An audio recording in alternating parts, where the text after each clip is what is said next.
Okay, it's past the hour. I'll call the Carroll County Commissioners meeting for July 16th, 2012 to order. We're going to go into non-public for interviewing of potential recording secretary people. And then we'll come back at 10 o'clock or maybe earlier, depending on how we go with the candidates.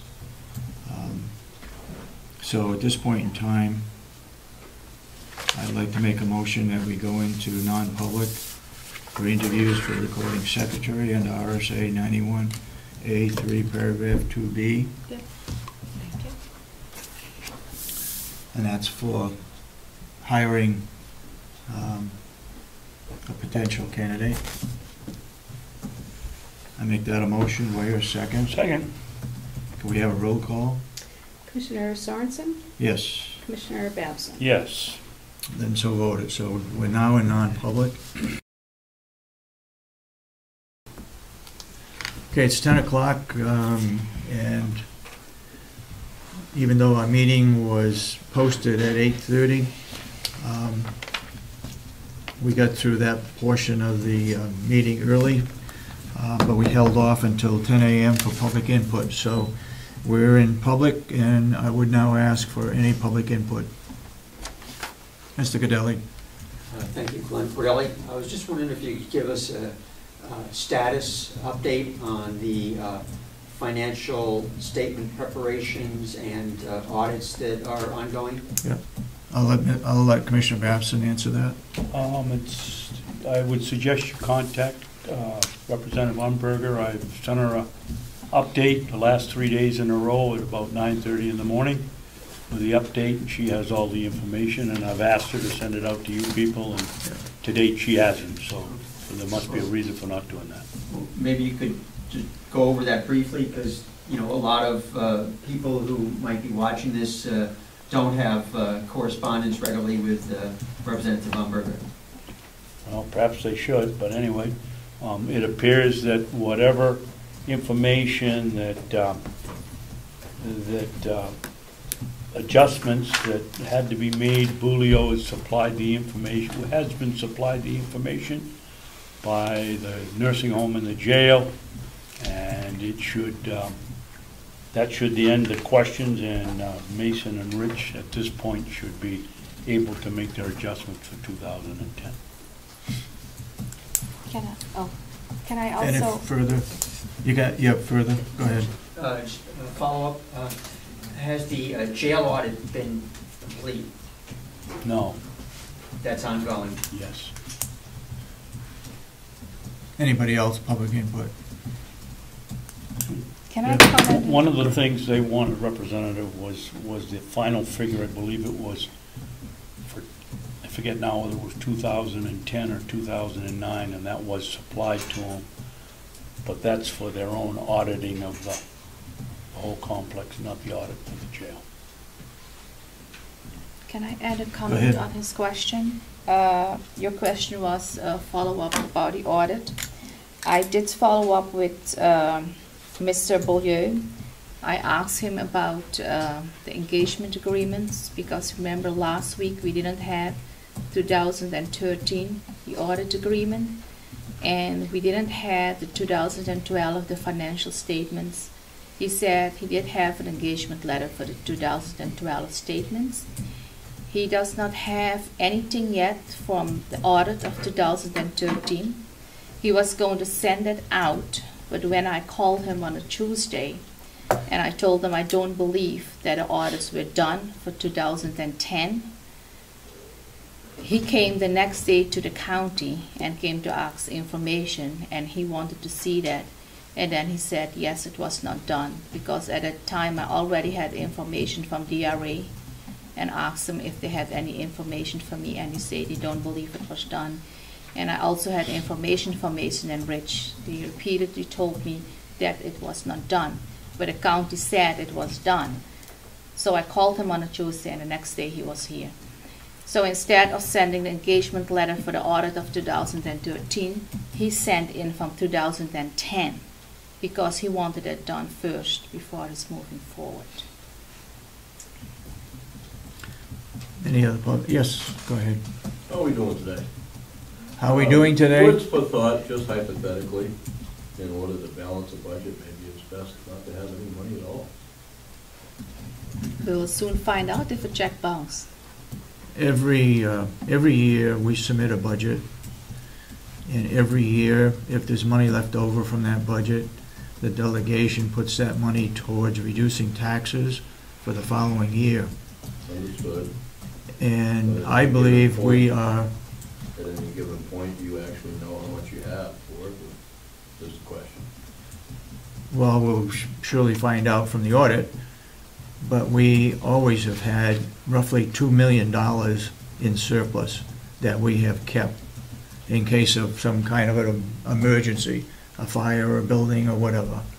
I Plus believe DRA requires it. I believe we still have the $2 million. At one point, it was $2,095,000. This past year, the delegation took that $95 out of that to put towards $9,500 to put towards the reducing taxes. So that's my personal view. Any further public comment? If not, Dominic, do you have a report to give?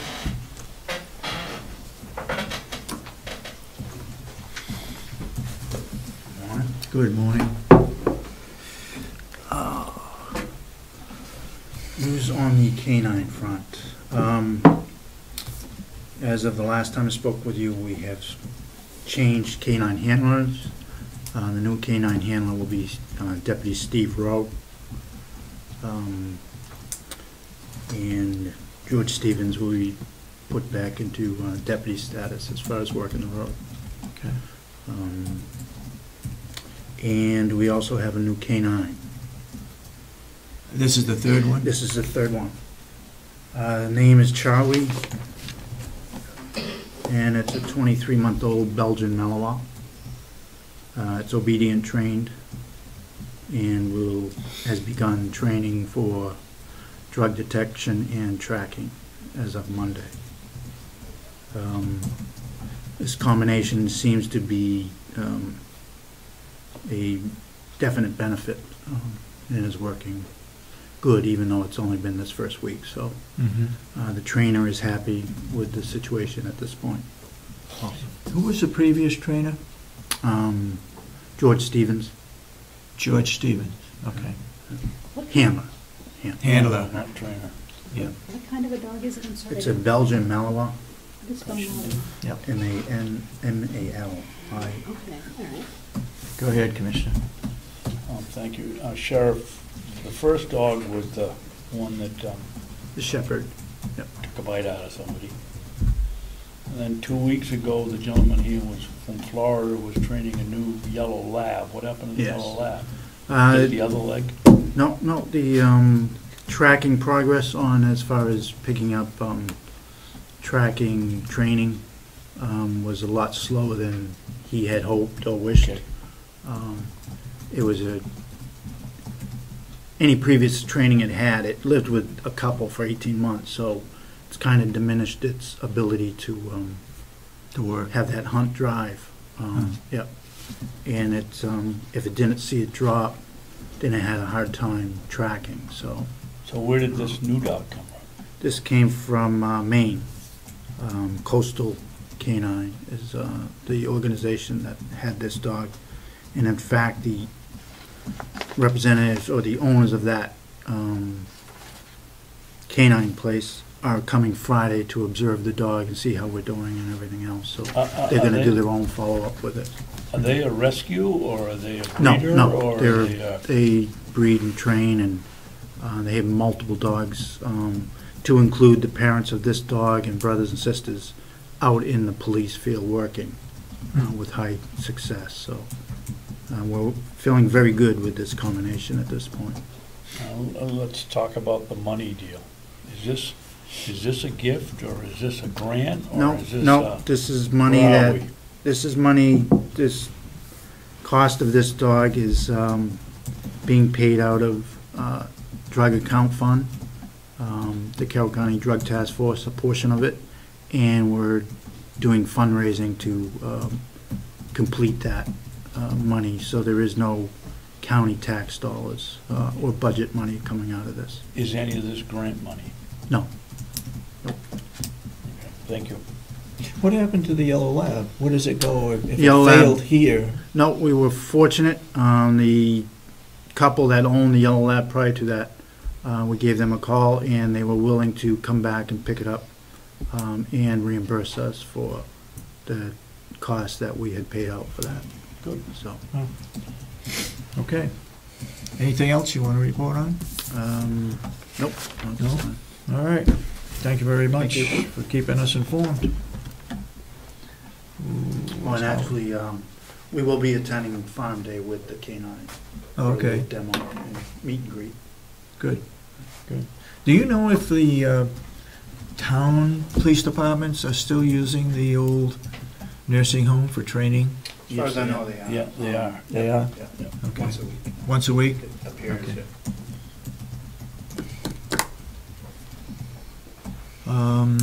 Let's take a look, let's approve the minutes while we're waiting for Mr. Chandler to come.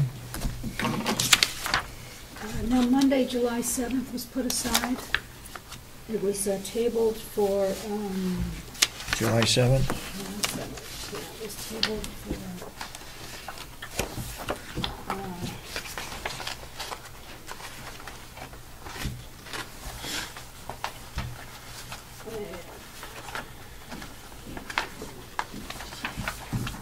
I haven't done, those are delegation notes? I don't have the 7th. Do I you? don't either. Do you have extra copies of the I 7th? think there might be some up front.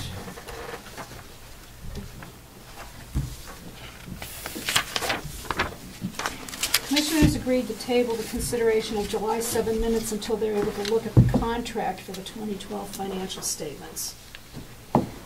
There was a question about whether the minutes accurately reflected the status of the financial statement issue. Regarding what year? 2012? Oh, okay. Did anybody check the statements? I did not. Maybe they still need to be tabled. I did not. Well, No. Mr. Beaulieu said he did have engagement letter for 2012, the financial statements. Could you speak up, please, Commissioner Kenney? What? Mr. Beaulieu said he did have an engagement letter for 2012 for the financial statements.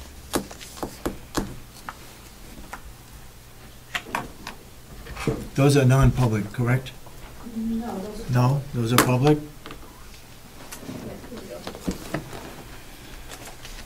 Oh, no, sorry, this is the delegation. Yeah, I guess we have no more copies. Want to hold it until next week? Do that.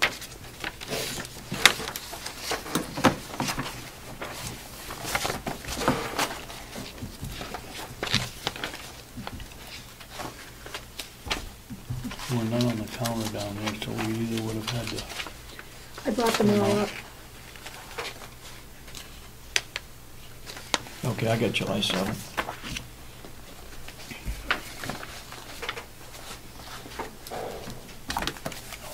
I read these at home. Okay.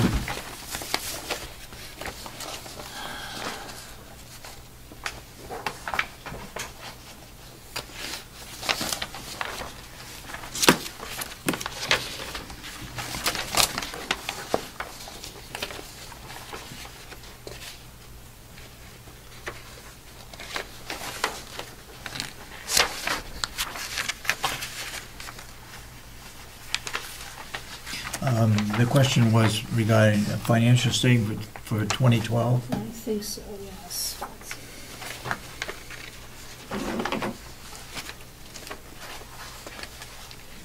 The contracts for the 2012 financial statements. We do not have one.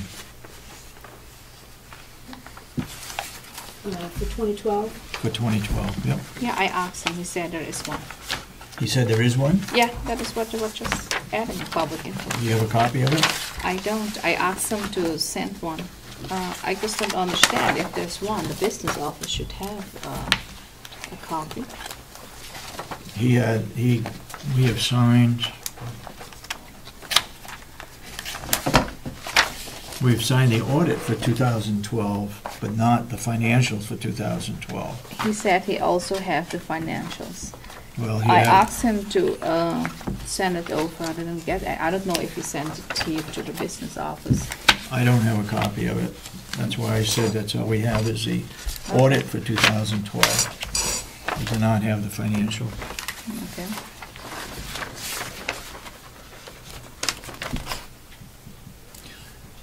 Do we want to approve the minutes of July 7th? And what correction did you make? None, because the minutes were tabled. David, according to this chart made by Representative Ticehurst, and it was my recollection also too, it says we do have a, For the financial statement? yes. No, I don't have the contract. I thought the only ones we had a question were on 10 because we didn't know about Mason and Rich, and 2013 because we didn't have 10, 11, and 12. And according to this, we do have 12. Okay, would you find Yeah. the contract for the financials for 2012? Yes, I will. I'll see if I can find it. See if there is one. I've got all the others, but I don't have that one. You sure, Asha, that he said I asked him. financials and Yes, not audit? I asked him financials and audit. He said yes. The Okay. one that he doesn't have is from 2013, the audit, because instead of that, he sent over the 2010, because that was not done. Right. But he has also the financials of 2013.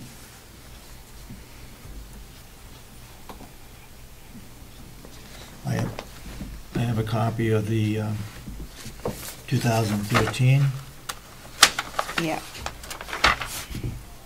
for the financial statements. yes. Okay, I got that. Yep. All right, then we'll hold until we get the copy of the financials for 2012. 12. Okay, Engagement letter. engagement letter, yep. Okay, so then we have July 9. All right, we're gonna hold off on the minutes and let's go to Howie since he's here for an update at Mountain View.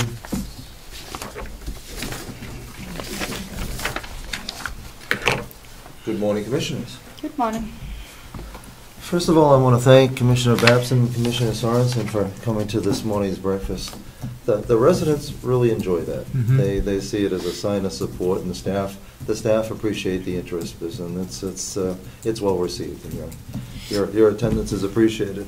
Just a couple of brief things to bring you up to date on, none of which is requiring any action, but yesterday afternoon I went to a meeting and met with the chief of the bureau chief for health facilities in the licensure bureau, and also there was the life safety lead person. So Mike Fleming is the licensure inspection, and Wendy Smigelski.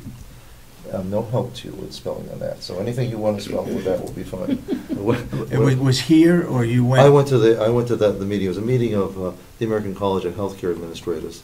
Okay. So it's only administrators, and in those forums, the top state people speak very candidly. And Mike was very complimentary of what was going on everywhere, and of course he especially likes here. Mhm. What he noted more than anything else is the openness with which facilities are now reaching out to the state. And the state is taking a different attitude and approach towards inspection, which is more, as long as somebody isn't hiding something, it's a much more collaborative affair. They're not trying to catch us doing wrong. They're trying to help us with best Do practices. things right. Yeah. And which worked out well. Wendy did outline that the biggest issues coming up on the life safety part is sprinklers for her, not an issue with Mountain View because we're new installation, Mhm. but with penetrations in walls. It's interesting, you wouldn't think that an electrician coming in or a plumber coming in, making a change or an adaptation, how you seal around that pipe is tightly regulated with fireproof retardant material, and how that's done, who does it, has become quite a science. And, you know, met with Bob about that this morning, and Bob, to his credit, is right on top of that. It starts with having approved products from, ideally from a single vendor, and Bob has been doing that right along. So I don't believe we have any exposure in that regard, at all. The other thing that I have to report on you, and it's all on the good news front, is that we've had a lot of early response from our volunteer coordinator. So we're in the midst of trying to significantly increase our cadre of volunteers, and it seems to be working, bringing in new people. It typically will not. It will improve quality of life. It'll assist staff. It's not typically anything that's going to save us money, but it is going to make things a lot better at no extra cost. So it's well worth the effort and energy that we have going on. Okay. And I think that's it of particular nature. Unless there are questions. Any questions from, go ahead. Howie, farm day here in 2 weeks, you be cooking hot dogs and hamburgers? I will be doing. Not you personally, of course. Well, I will be available to do. Although I see the Friends of Mountain View are meeting next door, and typically it's Chip and his crew that do the cooking. But I will be here and available to assist in any way possible. When you go over there today on the way back, will you make sure they're planning on doing it? Well, I know they're planning on doing it. That's what I'm asking. No, it's a fundraiser for them. Okay. In fact, they get into even some of the subtle but difficult, you know, they're not going to sell ice cream because apparently there's a group that comes in from the Dairy Association and gives away ice cream. Right. But they are planning on hot dogs, hamburgers, and chips and the like. Thank you. But I'll be here probably primarily helping with transport now that we have the golf cart, and we want to get as many residents there. So all we need to do is to hope and plan for good weather, and we'll be there a week from Saturday. Okay. Any additional questions?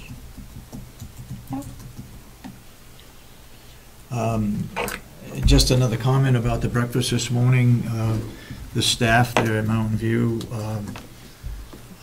do a very good job in taking orders for the residents that are there and making sure that they get whatever they wanted, coffee, milk, or cream, or any kind of a meal that they want. They have a check sheet, and they make sure that they get what they've ordered.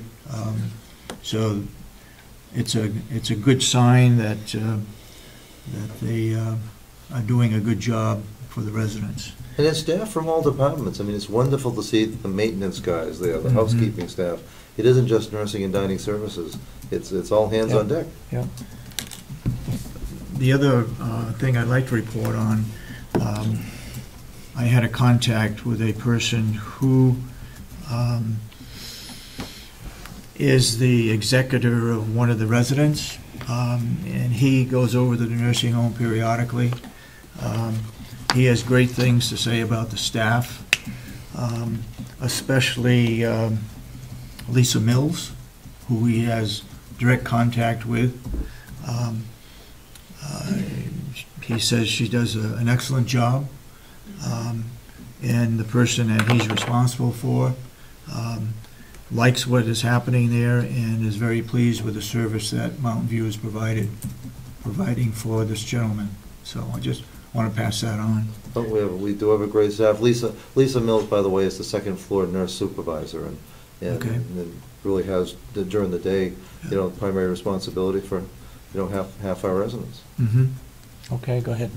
Well, Howie stole my thunder. I think first of all, the general public doesn't know that the nursing home puts on a community breakfast once a month, early in the morning. I don't know what time they get the residents up, but it's got to be pretty early because they're all there at 7:15, 7:30. But for those that do know they have it, I think the general perception was that it's just nursing staff that care staff that help. You go in there morning, all the maintenance crew is there, the kitchen help is there, and all the nursing and care people are there. It's really it's a nice time. It's a little bit difficult to communicate most of the times, but that's what happens when you get old, and I hope you continue, Molly, because they're very nice. No, everybody enjoys it, and they appreciate you being there. But that's an extra touch that makes it special. Yep. Yes, I just want to add something. I apologize, I didn't make it. I got your notice yesterday night, and I called the office that I had an emergency, so I couldn't attend the breakfast. But anytime commissioners can, they're of course always welcome. Yes. Okay, does your interim or your assistant or your Administrator in training. administrator in training have any comment that she'd like to make at this time? If I need to come to the table.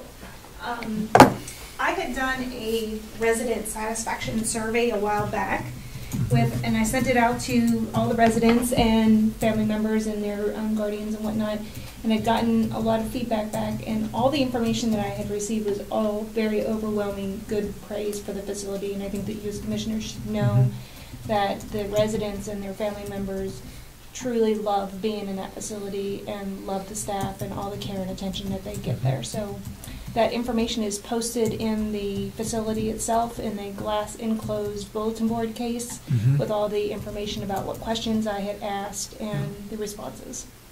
Could any of that be put in a newsletter? It was addressed in the newsletter, in the most recent newsletter, to Okay. refer to the bulletin board Oh, okay. to that. I had presented the information with graphs and whatnot. It's posted in there, and I had presented that to Howie and to all the department heads. Good, okay. It's very well done. Go ahead. Good, Yeah. thank you. Howie, Kate, maybe you know. The other day I was over there and a couple of the residents wanted to go out the back, sit on the back porch. And Maureen was pushing one out and I pushed the other. Is there a way that we can, in the next budget, put a few bucks in some kind of an automatic door holder or door opener for somebody that wants to push a wheelchair out because they can't get around the chair and hold the door and push the wheelchair at the same time? Well, that's a real possibility. Something that just happened in the past week, and with all thanks to Bob Murray, is that one of our bigger problems with going out that back door, the front door, and into the courtyards, is that we have a number of residents who have, well, they're prone to wandering, and they have a special device that locks those doors, so they have freedom of movement, but yet are safe. That created a problem when you're trying to take those same people outside to enjoy the weather on the supervision. Bob has put in a bypass that allows us to selectively de-arm the door, and it's made it much easier. But this is the first that anybody's raised the question about a self-opening part. That I've installed a few of them in the past, and they're surprisingly affordable. Amazingly cheap with a bucket and a rope and a couple of pulleys. Well, yeah, that's the Alex Ray common man approach in Ashland. But I think we can take that up a But it was a notches. problem. I mean, they couldn't get out. Well, and our hope is that back area is going to see more use. We still have, in theory, the idea that wouldn't it be nice to be able to develop that whole area, with either a large deck or a concrete patio. So it would be good to get people out there. But no, that's a great idea and well taken.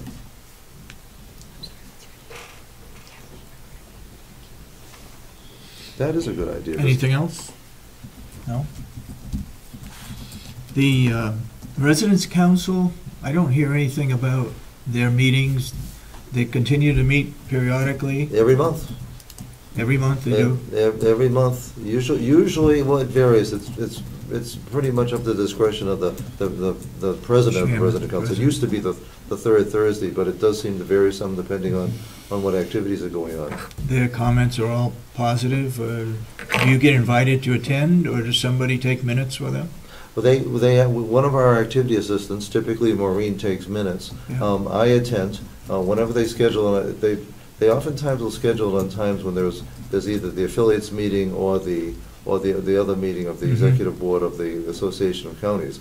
But anytime I can, I am invited by them to be there. And staff, Rob attends monthly for part of the meeting. Susan attends part of each month for part of the meeting. And just having the staff there to answer questions directly makes a big difference. What's been wonderful is that they've largely turned themselves into a planning group, helping and assisting activities with future activities, rather than what typically has been the case in other places as a complaint group. We try to capture the concerns and complaints early at a time when we can fix things, rather than to collect them for later. And that's turned the meeting into a very positive experience. Good, good. Good attendance? Not terribly good attendance. We're 103 residents is a potential max. Typically, there'll be perhaps 12 to 15 residents. Oh. So it's not, I mean, it's a representative attendance, but it's not huge. Yeah, yeah. And what about the families of residents? Do they have a council also? They do have a council, and that one is now in flux. What they're trying to decide what their future should be. We're talking with them in terms of how we might be able to integrate it better with the Garden Way. At one time, they talked about combining with the Friends of Mountain View, because some of the group there was a duplication on each group. I'd like to see the Family Council continue, because I think they could be a tremendous source of volunteers and other help. I think we just have to give them a job. I think their original mission was to almost be advocates for residents. I think we need to define a different mission for them and involve them. That group did put in all the landscaping in front of the old nursing home when they were really active. I'm not saying that they did all the work, but they arranged or fundraising and paid for, I believe, all of that. They did a wonderful job. They did, yep. They need a project, I guess, to keep them involved. Well, and that might be a transition project. Although the other project that we've talked to them about has been, for lack of a better term, a welcome wagon. What about the families? The resident that moves in today, we take great care of the resident, but I'm wondering for the family-to-family outreach, we might be able to do better with helping the families get to know the place. And they would hear that better from someone who's been there and done that before, a family member, than by staff. So we're thinking about whether or not we could have a family representative in each neighborhood, so that as we get a new family, they could be welcomed the week later or whatever by another family member. Right. Anybody supervising the gardens? No. Is that something that somebody, if they had a gardening interest, they could do? There really is need for that. We were spoiled by a resident, Harrison Moore, who took the lead on that. And sadly, we've lost Harrison, and nobody has stepped into that role. And that's something that we need to do. We've had great cooperation and collaboration with the House of Corrections with our courtyard projects that are going on, and think that we could do even more. So we think we almost need the guidance more than we need the labor. Because I think we can work with I think the House of Corrections is willing to work with us in helping to provide labor, but we need to find out what we want where and how to start transplanting. And the farm, of course, has been great in terms of assisting with equipment and material. And what is the status now of the interior garden? We're looking, both the pads for the moving of the swings have been formed, but waiting for the rain. Bob right now is looking to tomorrow for the concrete pour. So it's rain tomorrow, I think. I don't know. He is playing it by the weather, so because we don't want to. It's actually good that the ground is damp. It's not good if it's going to rain on top of it. We don't want to model the surface, and we don't really want to cover it because we want to give it a brush. We want a broom texture to make it so it's slip resistant. So we're not looking for a polished finish, or a pot marked finish from the rain. So so tomorrow or Friday for the pour. Okay, very good. Thank you. Okay. Thank you. Thank you, Commissioners.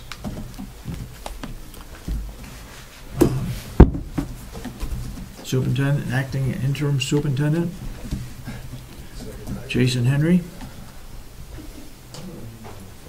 Good morning.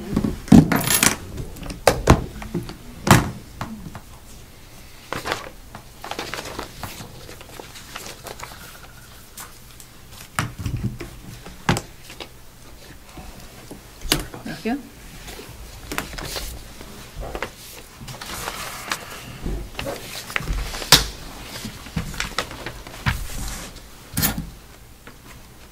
My court. All right, good morning. Population as of 7/14, electronic monitoring, we have 3 people out. We have 1 person on work release, 5 transfers, and total population of 53 stands now. Last Friday, on the 4th, I hosted the superintendent's affiliate meeting at the jail. Commissioner Babson actually joined us for a little bit at the meeting. We talked about his ideas of a temporary license for those habitual offenders, being able to go back and forth to work, presented in front of the superintendents. Lunch was provided by the nursing home. And I just want to say Rob Horse and his staff did an amazing job. The superintendents took pictures of it, because now when it's hosted at the next facility, they want to make sure that they're right on track and doing just as well. Equal to it or better. Yes. Was he given any kind of a letter or a thanks, or how'd you communicate that to Rob? I've spoken a couple times on the phone, and here, I told him to do it here, and I can also put a letter for his file as well, too. He did an outstanding job. We got some pork from the farmers as part of the lunch as well, too. That was part of that. It was good. It was really good. I don't know if you want to talk to... Go ahead. Yeah, I wanted to know how Superintendent Henry wanted to handle comments, because I'd like to say something about the superintendent's meeting. Go ahead. My slogan is punctuality is next to godliness, and I wasn't very godly. And but they were, I think, 9 or 10 there, and the point of it was to discuss changing the law for habitual offenders. 2 days before, I had called and spoken with Justice Nato of the Superior Court to we get her backing before we started on some kind of a license. These kids get out and they get a job, but they can't get to it because they've got a can't drive. They don't have a license. Can't seem to get one back. It's so hard to get points. It's something the legislature ought to work on.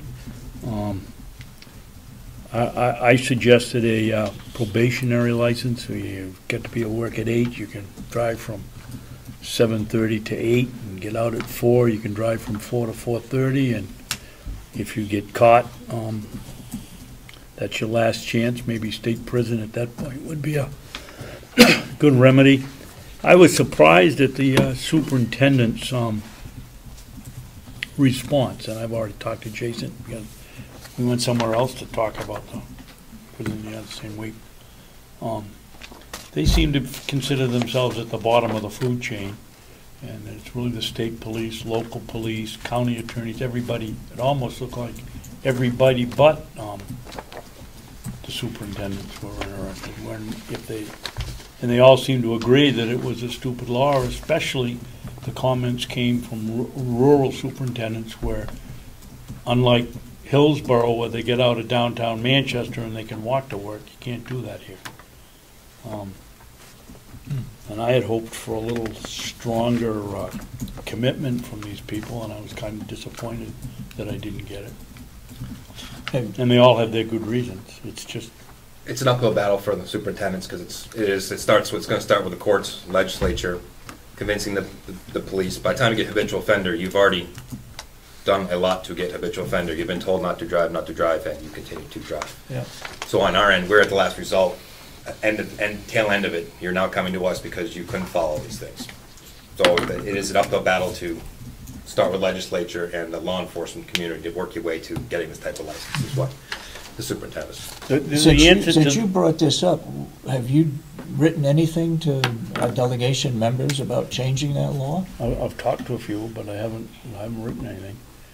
Maybe we ought to try to get it in writing and pass it through the superintendent's affiliate to see if they agree with it. And we're paying $120 a day to have. I mean, they're lawbreakers, but they're not violent, and it's a mandatory 1-year sentence. Oh, the other thing that surprised me, the superintendents, I'll call it, they're out, was to put more of them out on a bracelet. But that doesn't really solve the problem because they're out, yeah, but now they got to get to work and they can't get there. I mean, it is tough for rural communities. Okay. Go ahead. I'd like to also a thanks to John Rich from Cybertron. Last week before, we had a pretty good power outage, and it was towards later in the evening.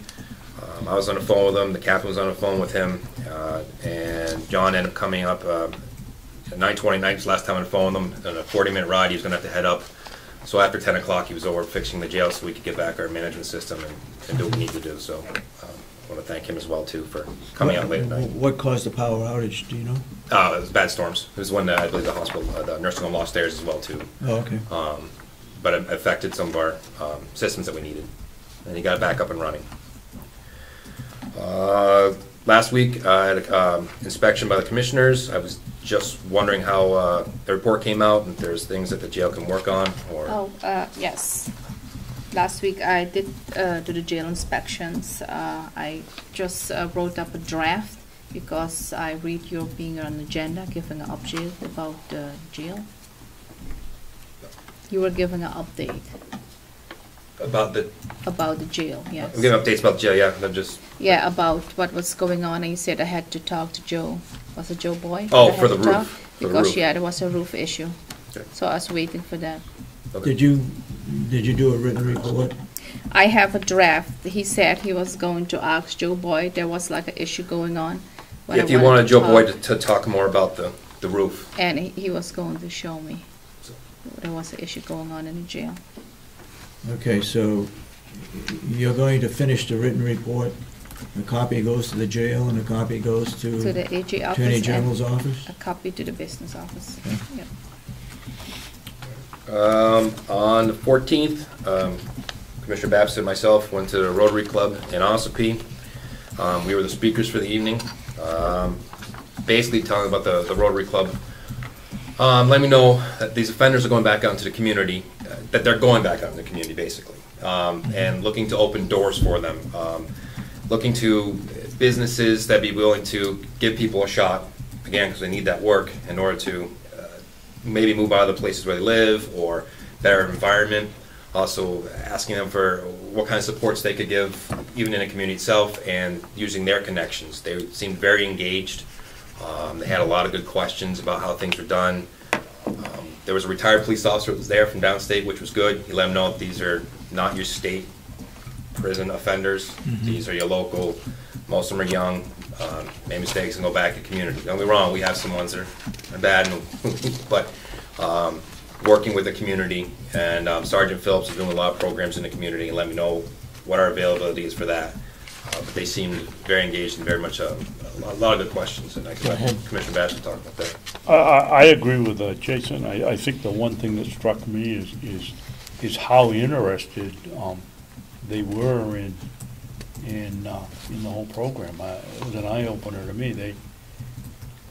Jason and the officer from downstate tried to impress on them that we weren't putting violent, asking them to hire violent criminals. They're not Little Lord Fauntleroys, but they're not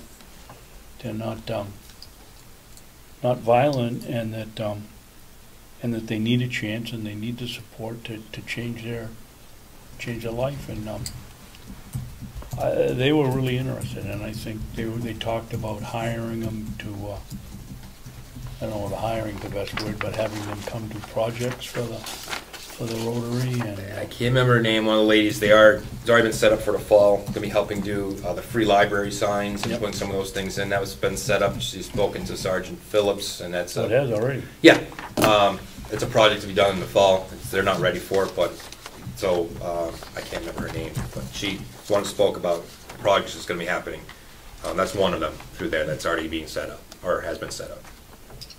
And I think they were surprised to find that we've had a successful rating program, classification of these prisoners, and they'd only be getting the ones that have proven themselves the best behaved over a period of time. And I was frankly quite surprised and encouraged by what we heard. A lot of questions about our programs. Yep. When an offender goes out, leaves the jail, is there anything given or handed to him in writing that he has accomplished or attended Planned Parenthood or financial management or any of those kinds of things that would help that individual give to a business person saying, while I was incarcerated, I did do some educational work, and here is the evidence that proves that I did this, might help them get a job. Just a suggestion. And so we look to, I know also too, if the businesses do call and talk to Sergeant Phillips, he will talk in length to let them know the program, if the offender agrees of what they've done inside there and what kind of, and he has a relationship with some of the businesses. A lot of businesses also have been shut in his face when he tries to talk to them, because it's like the Rotary, someone didn't what this was about, and what a local county jail, what we hold, and people that are getting out. So it's education of the community and the businesses. That's why we're Commissioner Babson, and trying to do more of those things of educating the community, so they understand as well. Each Rotary Club, because I'm a member of a Rotary Club, they are assigned a particular month when they're supposed to bring a speaker in. Mine is in December, so I'll maybe try to arrange something there. But North Conway Rotary and Wolfboro Rotary do the same thing. I don't know who might be a member of the Wolfboro one, but or who their contact is. Maybe I can find out. But it'd be good to go there also. Well, I'll put this out. It's on the web to do that. I mean, if businesses contact us and they want to know more about the facility, we're willing to go speak. Well, Sergeant Phillips about programs, we're willing to go out and work with the community and educate the community. So if there's people out there that want us to come talk, we will. Is there anybody in the audience, do you know of any organization, other than Rotary is made up of business people, but are there any other organizations that meet, maybe Chamber of Commerce, those kinds of organizations where speakers can go out and talk and educate the general public? If you know of any, pass them on to Jason or to the commissioners, so we can get out into the community a little better than we have in the past. Okay. This week is a very busy week for us over at the facility. We have training yesterday, today, I have all kinds of stuff going on. I have the new offender phone systems is going in. We should be hopefully going live midday today, if all goes well. Switching the phone systems over. We also have another company through our commissary company. It's called Lockdown, which will manage a lot of our offender funds, so do a lot of management stuff for us, and is connected to the phones as well. So offenders can go right on the phone and use their money they have to order commissary very easily. When an offender leaves, we will not be writing checks anymore for them. What will happen is when they first come in, we take the money, goes into a machine that counts it, and stays right there until we just take it to the bank. When they leave, they get a swipe debit card, and then they can go use it at any local area for their swipe debit card. Getting away from checks and those kinds of things, and probably not going to be accepting anymore checks, cash, or bank checks to the jail itself, because they can put all money on this lockdown program in our lobby and through the internet to put money on the offenders' accounts so they can order commissary, haircuts, whatever they need. So these guys have got a cash counter, Jay, so that if they bring in two $20 bills, they can goes right in the machine and counts it. And counts it and make sure it's actually not funny money too, actually. Okay. So it's a pretty neat program. Doesn't cost us anything because it's attached to our commissary, so it doesn't cost anything. It's just nice. The last thing I have, just a quick reminder, under our policies, just if anybody comes over with a cell phone, they're not supposed to be inside the facility unless express permission by me, and unless it's a real emergency, don't really want cell phones inside of our facility. Just a quick reminder. Has there been a problem with that? Not overly problem, just here and there. And I think that's all I have, unless somebody else has something else for me. Okay. Thank you for the report. Very concise and to the point. Gives us an idea of what's going on over there, other than what Commissioner Babson reports. Well, one last thing I forgot. These two programs that came in will also integrate with our new jail management system that's coming in. I have a phone call tomorrow morning at 10 to know when that's coming in the next 3 to 6 months. So Right now, we've got to do a little extra work, put everything in these systems, but when that new one comes in, it's all linked together. We do it once, and it's make our life easier and more manageable. So it's coming in pieces. And knock on wood, everything goes well today. Great, thank you very much. Anybody you. have any further questions here? No? And, all right, go ahead. I won't be too trying. Go ahead. I understand the county does have a website where some information is readily available. Have you considered using a social network system for some of the information that could be more readily available for the public? Sure. Do we have a section on the website for the jail? Are you aware of? Yeah, they have. Not a social media Not- website. Not, we don't have a social media site, not like a Facebook page or anything like that. But educational information could be Could put be on. put on there, definitely. Yeah, The educational information's on there. it is. But if you're asking for the social media, Yeah, no, we because don't I have mean, that. people are just sort of flying through the page, and what have you, and if you friend of the county, certainly you'd be getting all that information instantaneously. Yeah, okay, thank you. Melissa, you had something? I just had a question, is it interim superintendent Henry? I just want to make sure I get that right. Mm-hmm. Okay. About the new system for funding inmate accounts. There's no, if I understood correctly, he said there's no charge to the county for this new service, but I'm wondering what fees are incurred by the inmates? Nothing. It basically, it's just our management system for them. They're still making their same fees that they were before. It's just, we're going through them instead. Okay. They're not incurring, the offender's not incurring any higher costs. Okay, so there's no fee for that debit card on, There- sometimes when you buy those, they cost like $5 to get the logo. The way that does work, if you don't use your debit card and it, like within a few days, then it starts deducting a load off that debit card. So when they leave, they get a whole form. 99% of them will go use that debit card immediately and get their money off it. Otherwise, it's a couple of dollars each week that comes off of there. So that's one way they guess that they can make money. But 99% of them, when they use it, they go cash their money. And if money is loaded into their account and they don't use it immediately, are any fees deducted, or does that money just stay there until they leave? Just stay there till they leave. It's their money on their account. Okay. They use it for commissary, phone calls, whatever they need, and then when they leave, as long as their bills are all paid up, swipe card, have a good day, and hopefully never return. And they're given those fees, an explanation of those fees in writing? Yes. When they leave? Yes. Okay, thank you. This Okay. system seems to be more an efficient system, what you're talking about. Yeah, it's gonna help us out a lot. It's a lot more efficient. Sullivan County is using it with great success. When this goes in, their managers of it are gonna come up and help us out with it too, and a few other things to get us on track. But it's definitely, because that ties in with the phones and ties in with the new jail management system, is going to make things a lot more transparent for us and easier to manage and easier to look at of where everything's going and how everything's working. Good, good. Thank you, Jason. Thank you. Thank you.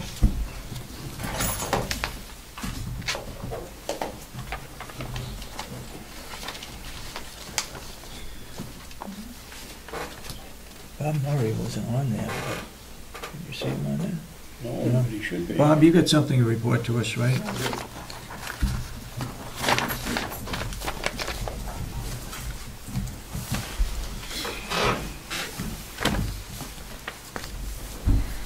Good morning. Good morning. Good morning. You have given us a copy of your recommendation for the renovation of the old nursing home, or the nursing home annex now that we're calling it. And we asked you to do one or two things. Yeah, you asked me to look over the bids to make sure that we're comparing apples for apples. Mhm. And in addition to the report that I already gave you, Oh, you, three I, copies. okay, I have to go back then. I had a couple of questions. You got the report, right? I don't have it with me. Are you going to It's on discuss your- the report now? I it's have on to your go get desk. it. Yeah. Oh, okay. Oh, come on. Okay, go ahead. In addition to the report, that I submitted, I had a question about the warranty of any roof repairs. Yep. And Excel Construction had offered a 2-year warranty on any work that they did, and Always Construction offered no warranty. They offered no warranty? No warranty.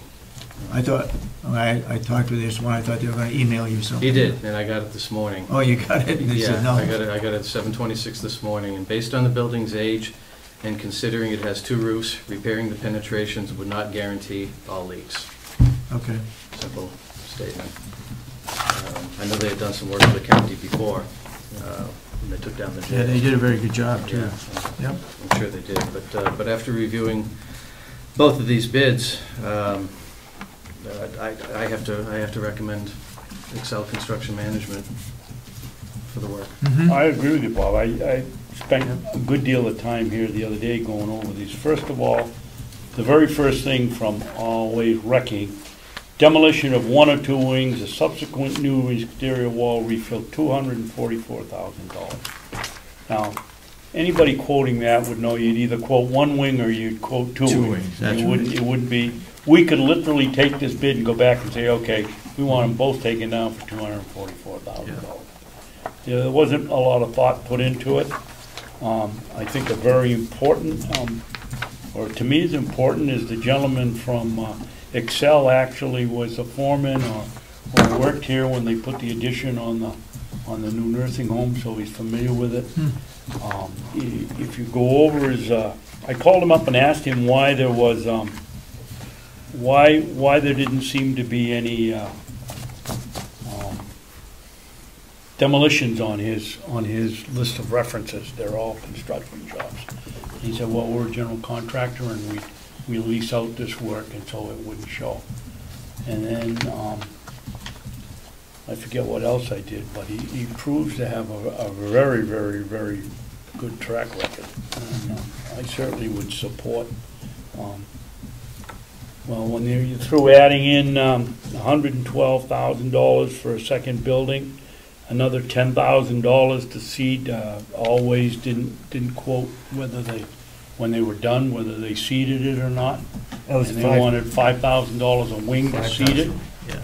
I don't know why that is. I can get an acre of hayfield done for $6, and that's a lot bigger than the footprint of the building. Yeah. I certainly support Bob's suggestion. I did tell Mr. Taylor, whatever it was, that somewhere around here he ought to have his telephone number, but turns out it was on the front page, but not on the bid. He said, he's there. I said, no, it isn't. Go look. He said, you're right. It will be there tomorrow. So at the end of the day, Excel Construction Management's bid was $533,210, and Always Wrecking was $548,700. 548. 700. Okay. And what was the other one? 426. 533,210 for Excel. Okay. 548,700 for Always. I make a motion that we accept the bid from Excel Construction for $533,210. Is that your final figure? Yes. I'll second it for discussion. I'd also like to make a note. Go ahead. That they noted in one of their responses to me that this was a not-to-exceed price. Right. So we have the opportunity to save money depending on what they actually do. I read through this thing too. They mention asbestos shall be removed by a certified abatement contractor. They're going to absorb that cost. They absorbed it. That was another one of my questions, if they supplied all materials and products. Yeah. Always Wrecking, in their previous proposal, if they found asbestos in a wing, it was going to be an additional $14,000 to remove it. I don't know that it was 14, Dave, but I certainly remember that it was an additional cost if they found. Yeah, it was 14. It was a large amount, and I'm assuming that this outfit is going to absorb that. That's part of the bid package. Okay.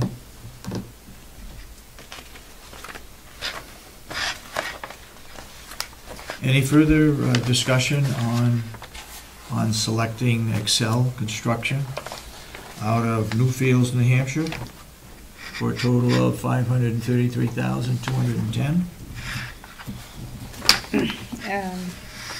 So once again, this were the only two bids, huh? Yes. And you had conversation with them? Yes. So you went through everything with them? Yes, And they- everything what we need is there? There were site visits.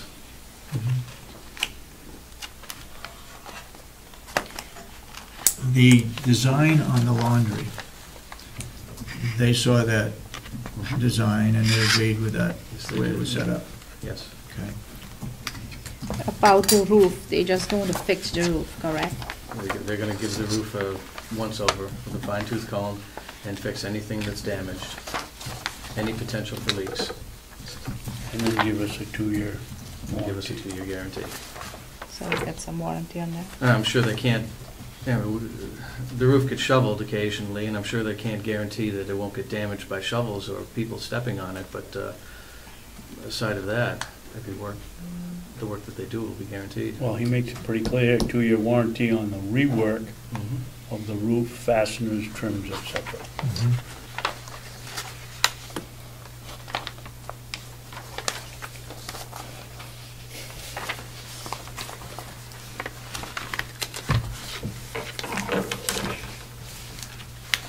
Any further questions regarding Excel? Hearing none. All those in support of awarding the bid to Excel Construction Management out of Newfield, New Hampshire, say aye. Aye. Aye. Those opposed, nay. Opposed? You're opposed? Yep. Any particular reason why? I still think to the regional that we should get rid of the building and just build a little room around the boilers. I'm sorry, So I didn't understand. I guess I didn't understand you either. Okay, I said no. I'm not going with it. You're saying no because you were not in support of that building to start with? I said no. I think we should have just a little room around the boilers. And I think we should renovate it.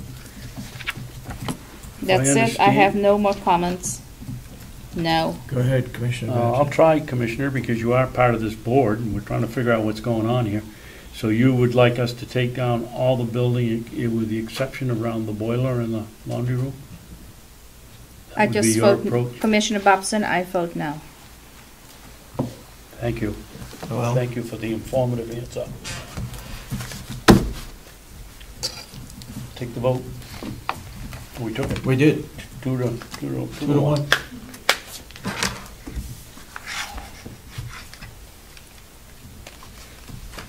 Let me ask a question. Now that we've accepted this bid, does any board member feel we need to go back to the delegation to approve this? We had put in the RFP that they put a new roof on. I think that's the only exception, the only change that we have made, that instead of putting a new roof on to the tune of, I guess it was 800. 500,000 or 400,000. Yeah. Like that. And instead it's gonna cost us 116,000. It is a change of what has been discussed.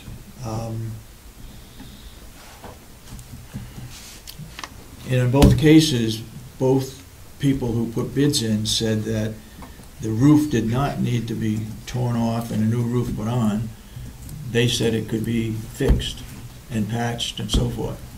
And one of them now has given us a 2-year guarantee for leakage. So, Commissioner? My immediate reaction is it would be nice to inform the delegation that we've given out the bid and that we are not going to remove the roof and that the price will be thus. And we administer the budget. They give us the money. They gave us a lot more and we didn't spend it. And I just think it just to be good guys, we tell them what we did and why we did it, and that's it, and we did it. At the subcommittee meeting on Monday, which I attended, of the Mountain View Subcommittee, they talked about the annex building, and I believe they wanted a guarantee, correct me, Howie, you were there, they wanted a guarantee also on the old building of, they didn't say how many years, but they said they'd like to have a guarantee if it's just gonna be a patched roof. Is that, am I right? That's correct. Okay. And they were aware that it was gonna be not replacing the whole roof.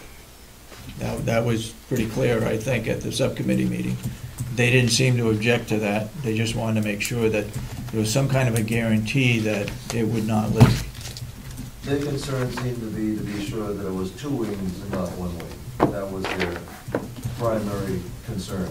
Their primary goal was to make sure that 2 wings were taken down and not just 1, right? Okay, I guess the questions have been answered, so we will move forward, and Just for clarification, PBS, when they submitted their draft form, they were giving suggestion. Was the roof not $500,000? Repeat the question. I didn't get the question. The roof from PBS, what they had before. Bonnet Page and Stone? Yes, it was $500,000, correct? I don't recall. Oh, okay. it was a good sum of money. But I would have to say that you're close. Yeah.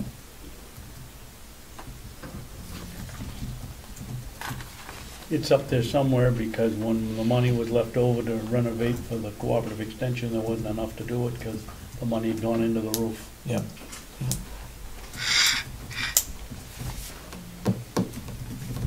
Any further questions regarding that? We've already passed it. We have selected Excel Construction. And they, I believe, said they could start immediately, somewhere in the contract? Yeah. Yeah, we would be able to start immediately, and completion of all 60 work days, right, something? could be completed by November 1st. Yeah. As long as they are able to start August 1st. So,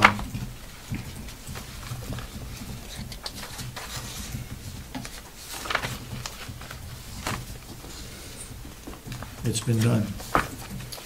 So they can start. So I will get the ball rolling. Yeah. And that's it, I'll get the ball rolling.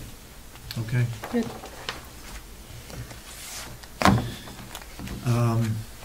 Somewhere along the line, I don't know if you said it or somebody said it, that they'd be burying the rubble, or would they be hauling it off? Excel was going to be hauling it off. Okay. Always Wrecking was going to grind it up on site and put it back in the Put ground. it back in the ground.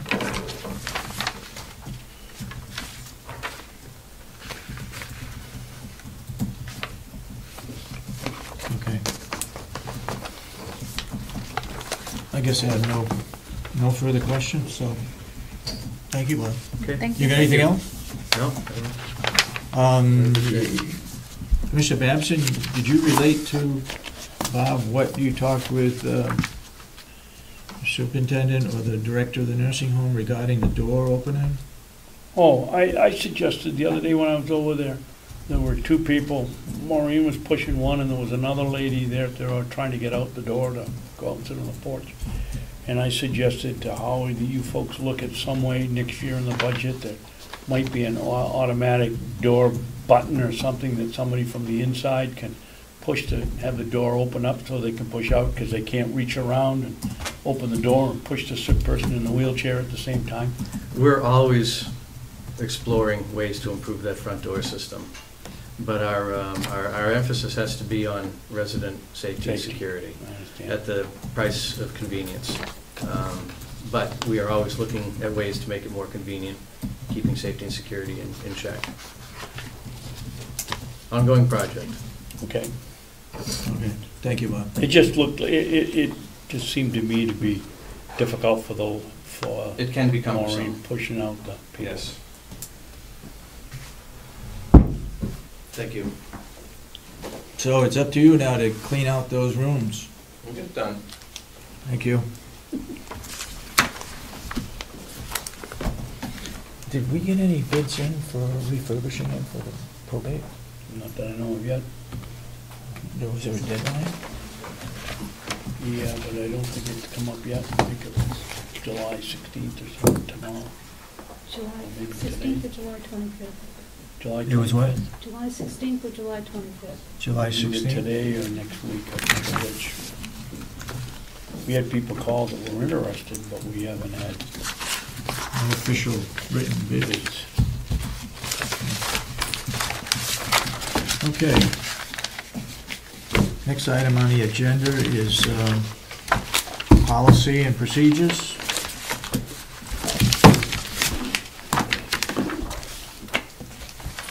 We had a chance during our meeting this morning to review those policies. I have some questions on a couple of them.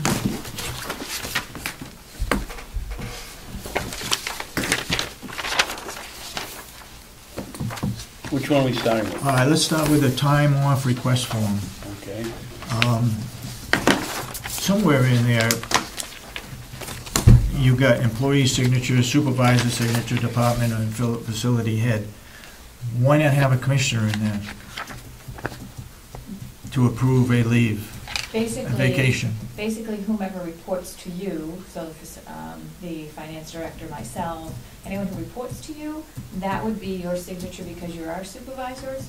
But the rest of them would be the department heads or their supervisors would be the ones who should be holding them accountable, and they're the ones that should be aware, so as not to kind of make too many layers of micromanaging. That's the responsibility of the supervisor of the employee.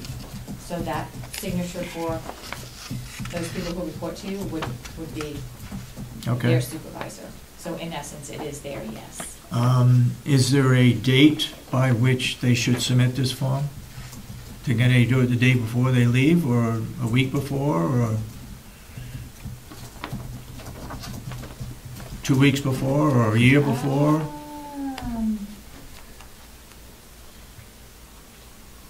That's a good question. I'm just including the 10.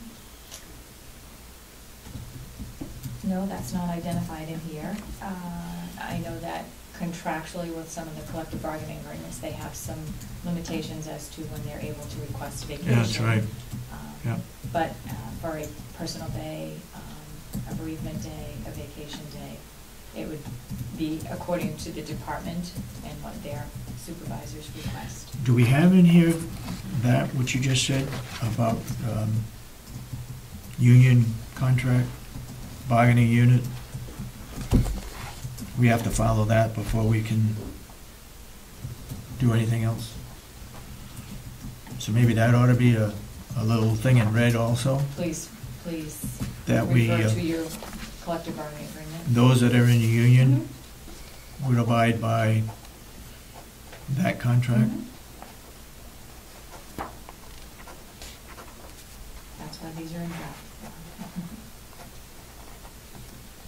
You got some corrections? Yeah, only one. I hadn't thought about the part of how far ahead, because if it's a bereavement day, 2 weeks isn't gonna do you any good if somebody dies. The only one I would have down in your, I understand the approval. At the beginning of the second sentence, I would put, I further understand. You have, I understand, I would put, I further understand. And then down in the end of the red, supervisory staff are requested. I don't know whether the happy face was in there as a joke or whether it was what it was, but. Oh, no, you know what that is? That's the colon before the signature line. That's a signature line. Well, it looks like a happy face to me. It does. We can just take that out. Do you have any corrections, ideas that you think So want to what be are in we it? talking about again? So if the employees ask to go to conference, are they coming This is a time off request. This is strictly time off. Yeah, okay, so I'm the wrong. Commissioner Sorensen Okay. had given us a. Okay, so the time off, I just submitted it to the Board of Commissioners? Where is the time off? going? Now it goes to the Department head? supervisor and the Oh, okay. department head. Okay. The only ones we see is the ones that we directly supervise. Okay, so the time off, it's going directly to there. And that is happening, correct? Well, that's why we're having a time off request form, so it will be on a consistent okay. basis.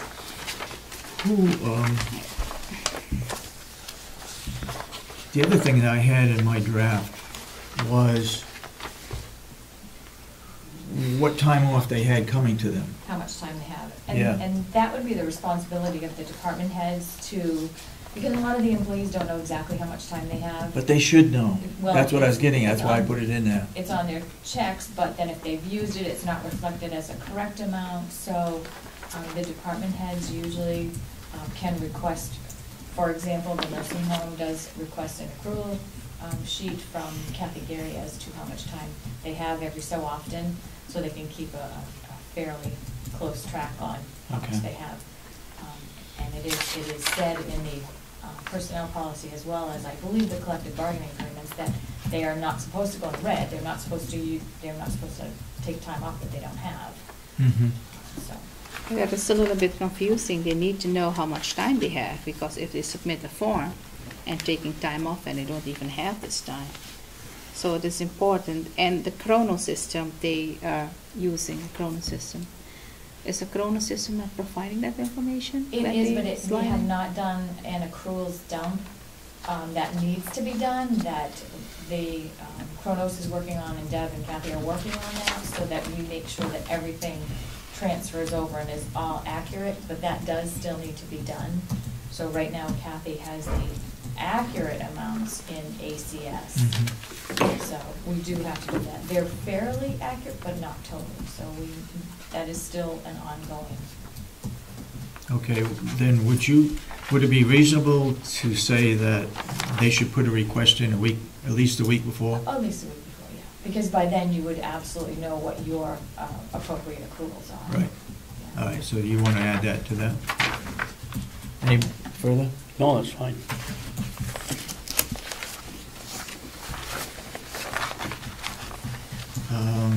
Okay, let's go to the business-related travel policy. I have a correction. Go ahead. When I discussed this yesterday with Lynette, it was my recommendation on number 5 that you drop the 55-mile radius and the 70-mile radius and just leave it outside of the employee's workplace or resident, whichever is less as determined by maps. As it is now, theoretically, if a person drives to work 5 miles and drives home 10 miles, and No. Drives to work 5 miles and drives home 5 miles. that's 10 miles. Oh, okay. He would, this 55-mile radius wouldn't kick in. Employee ought to be paid from either their home to where they're going, if it's shorter, or from the complex to where they're going.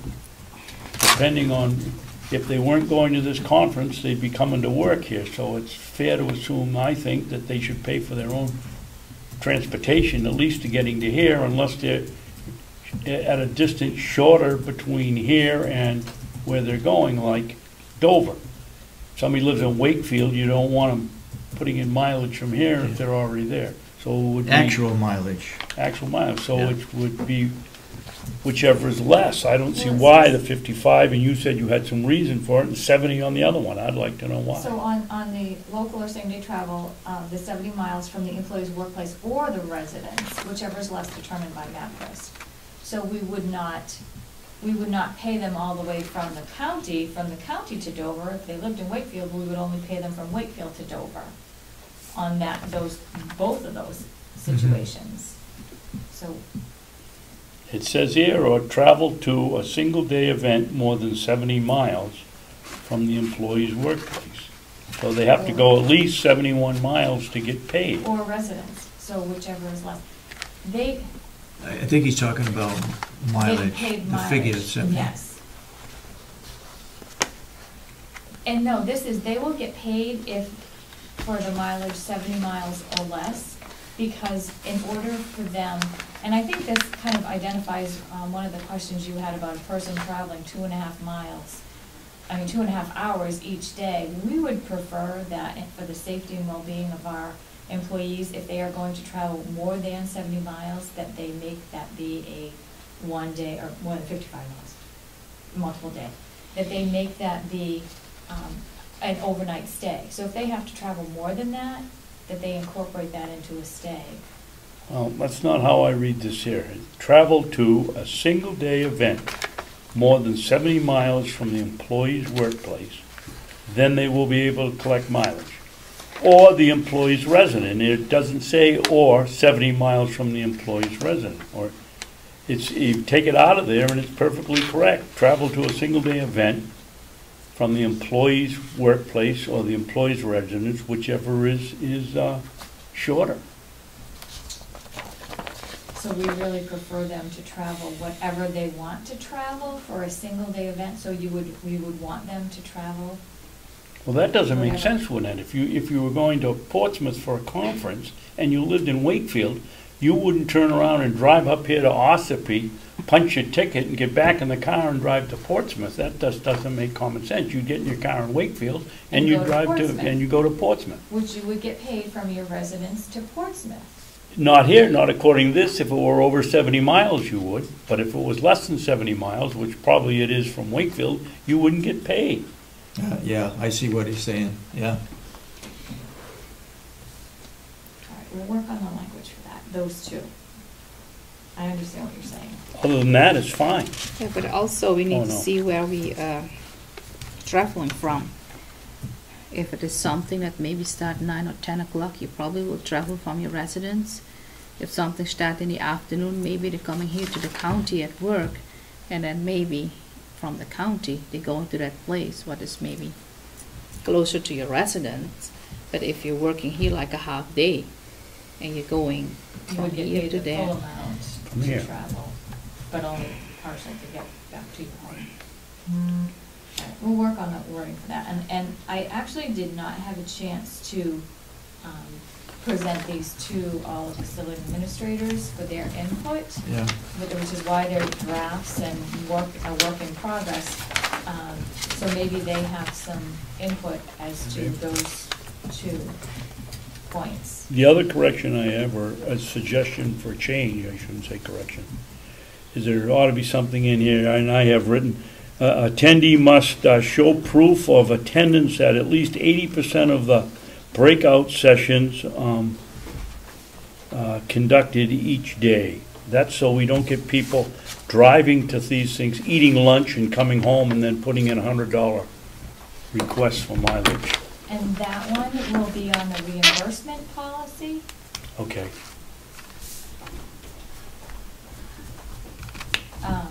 That one will be in the reimbursement policy part of it. Well, What's the difference? We are working on that one also.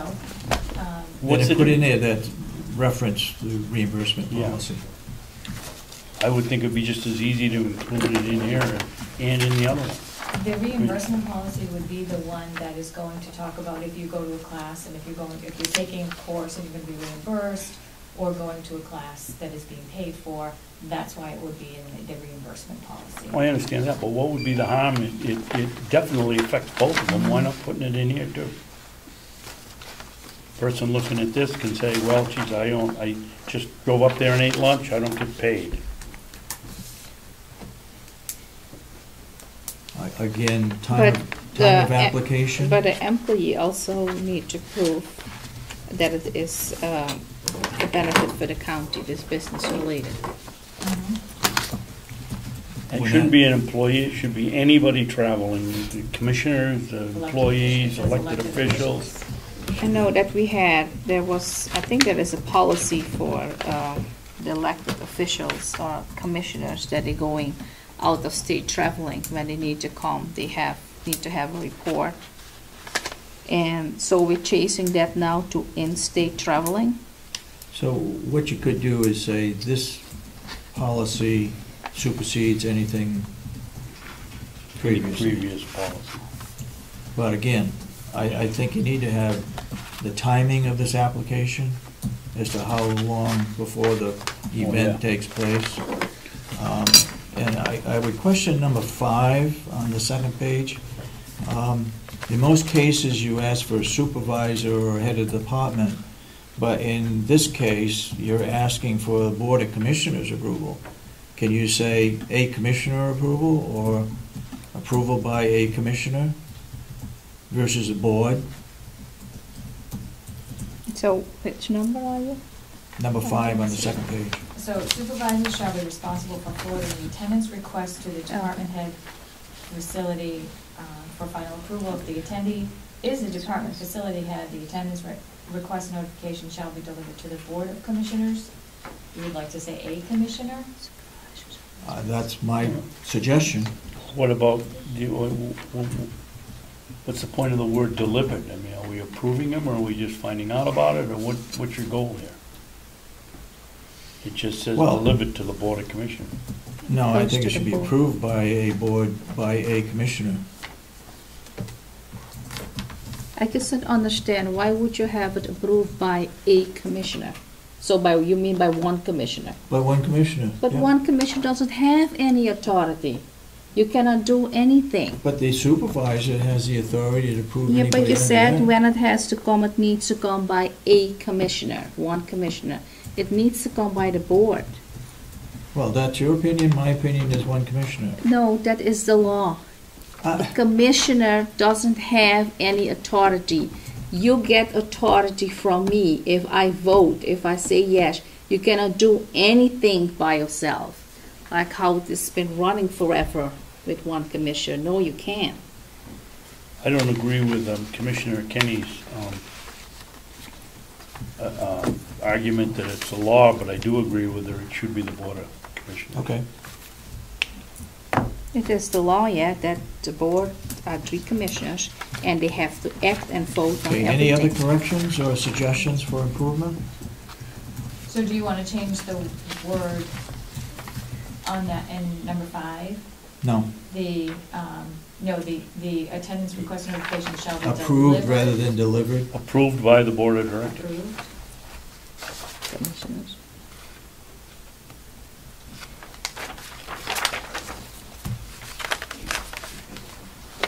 And I think a week ahead of time may be sufficient. Yep. All right. All done with that one? Yep. Attendance request and notification. We did that. No, that's the one that goes along with this one. This is okay. This is Okay. the notification that is referenced in the procedure part of it. The change, I'd only make one, I get 2 changes here, but one change I'd make where it says host organization and then cost, I'd put down total cost. Where's that? Oh, about a quarter of the way down, on the, right there. Total cost. You have just cost, total cost. Okay, then a suggestion would be, would you like to, after the additional expenses, have one more line that says total cost, then that way you can know the breakdown? Why would we need total cost in 2 places? Well, because one is the actual cost of the conference that you're going to, and then you can see the rest of the additional expenses anticipated. Oh, So the yeah, conference okay, yeah, meals. yeah. So then to put a total cost after that. Then maybe cost up top would be appropriate if you were gonna put total cost down the bottom. Okay, we can add another line to it. Make that, keep that as cost and make this one total cost.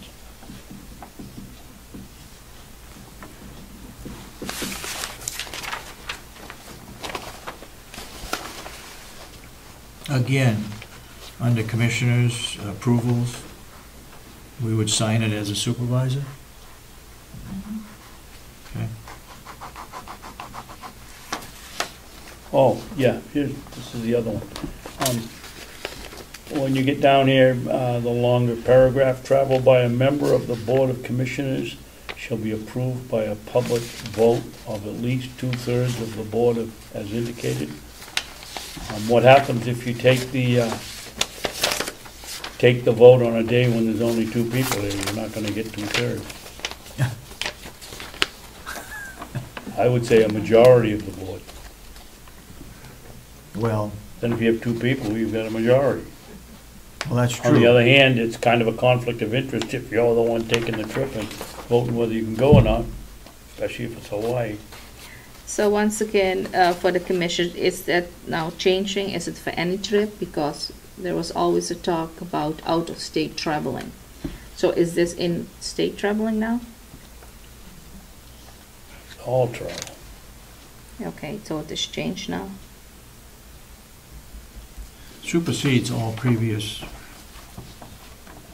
Oh, and I guess now that I think about my own note here, the question, well, that was exactly the question. If it's gonna be 2/3 of the board and you've got one of the people going on the trip, you're only gonna have 2 voting, so you're not gonna get 2/3 anyway. That's what my note was. Majority of the board. That's what Sounds my better. note was. Majority? Yeah, gotta think about that one. Majority of the board, if there's only 2 of us here and you're the one taking the trip and you vote, that's a conflict of interest. Well, I guess one wouldn't be the majority of the vote if there were only 2 people there. It's crazy.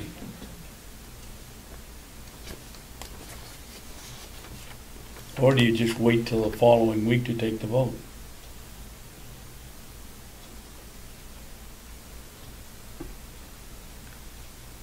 Well, you could still leave majority in there.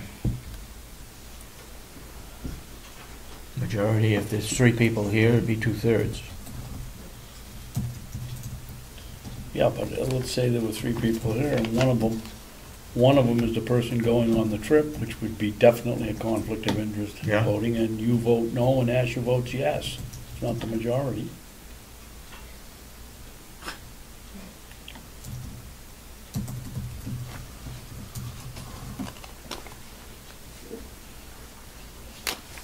Looks like the only way you can do it is wait till the next full meeting that you have 3 people there, and then you can take the vote, and it can be, then it has to be 2 to 3, 2 out of 3. 3 can't vote because they're the one going.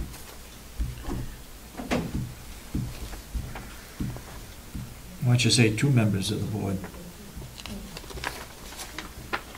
Public vote of at least 2 members of the board. Just for clarification, this is for reimbursement for mileage, correct? Because No. now you said travel by a member of the Board of Commissioners shall be approved by the public. I mean, a commissioner can go anywhere. You don't need approval from any commissioner. A commissioner can attend any meeting or can go on the state. But I think that you mean putting in for mileage, because you cannot say, I cannot attend an association meeting for something in Rockingham. If I want to go to Strafford County or Rockingham County, wherever, I can go as a commissioner. I don't need any approval from the board to go or not.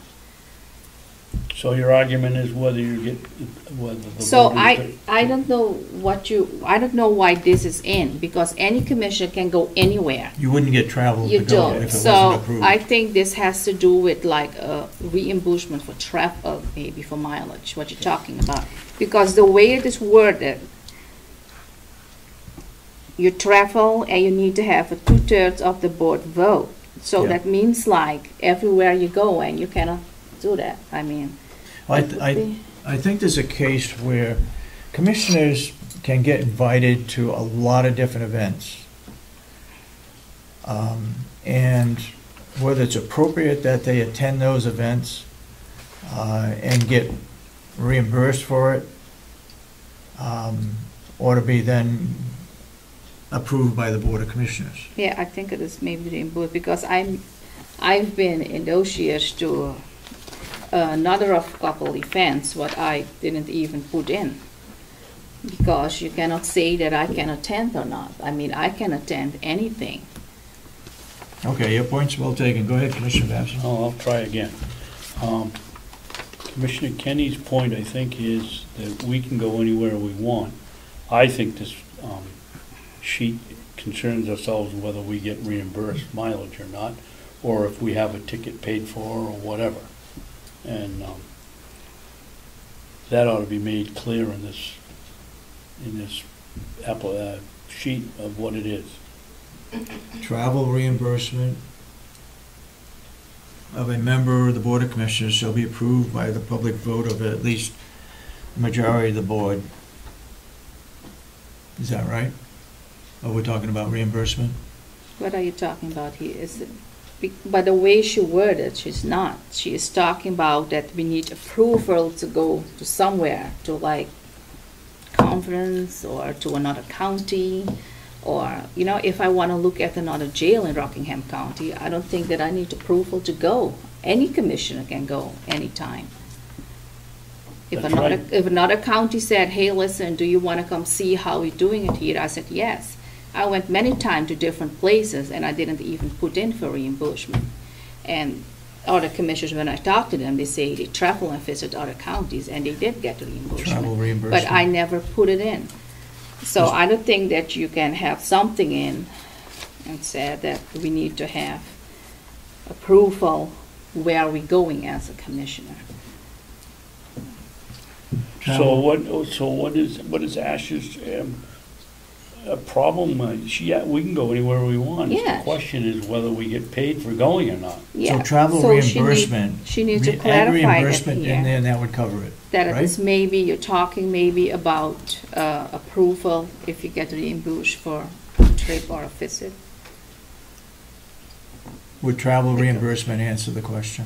If the reimbursement policy could clarify it, and as I said, we don't have that one completed yet, but this business travel related policy had to do more, and it does have to do with county business also, but I think it was more geared, and correct me if I'm wrong, for the official county business and when people were going to conferences and going to specific events, not just going to visit a jail or going to another county for a. So we can identify that in the reimbursement policy as to what is actually reimbursable and what needs to have approval and what doesn't need to have approval. Okay. So we can leave it just the way it is.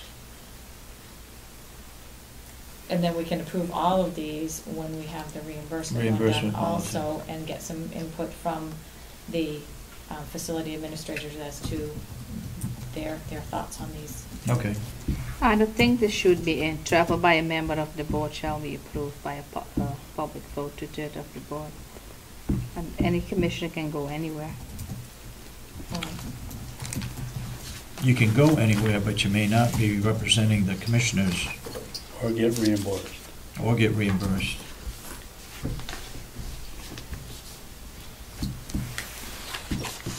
All right.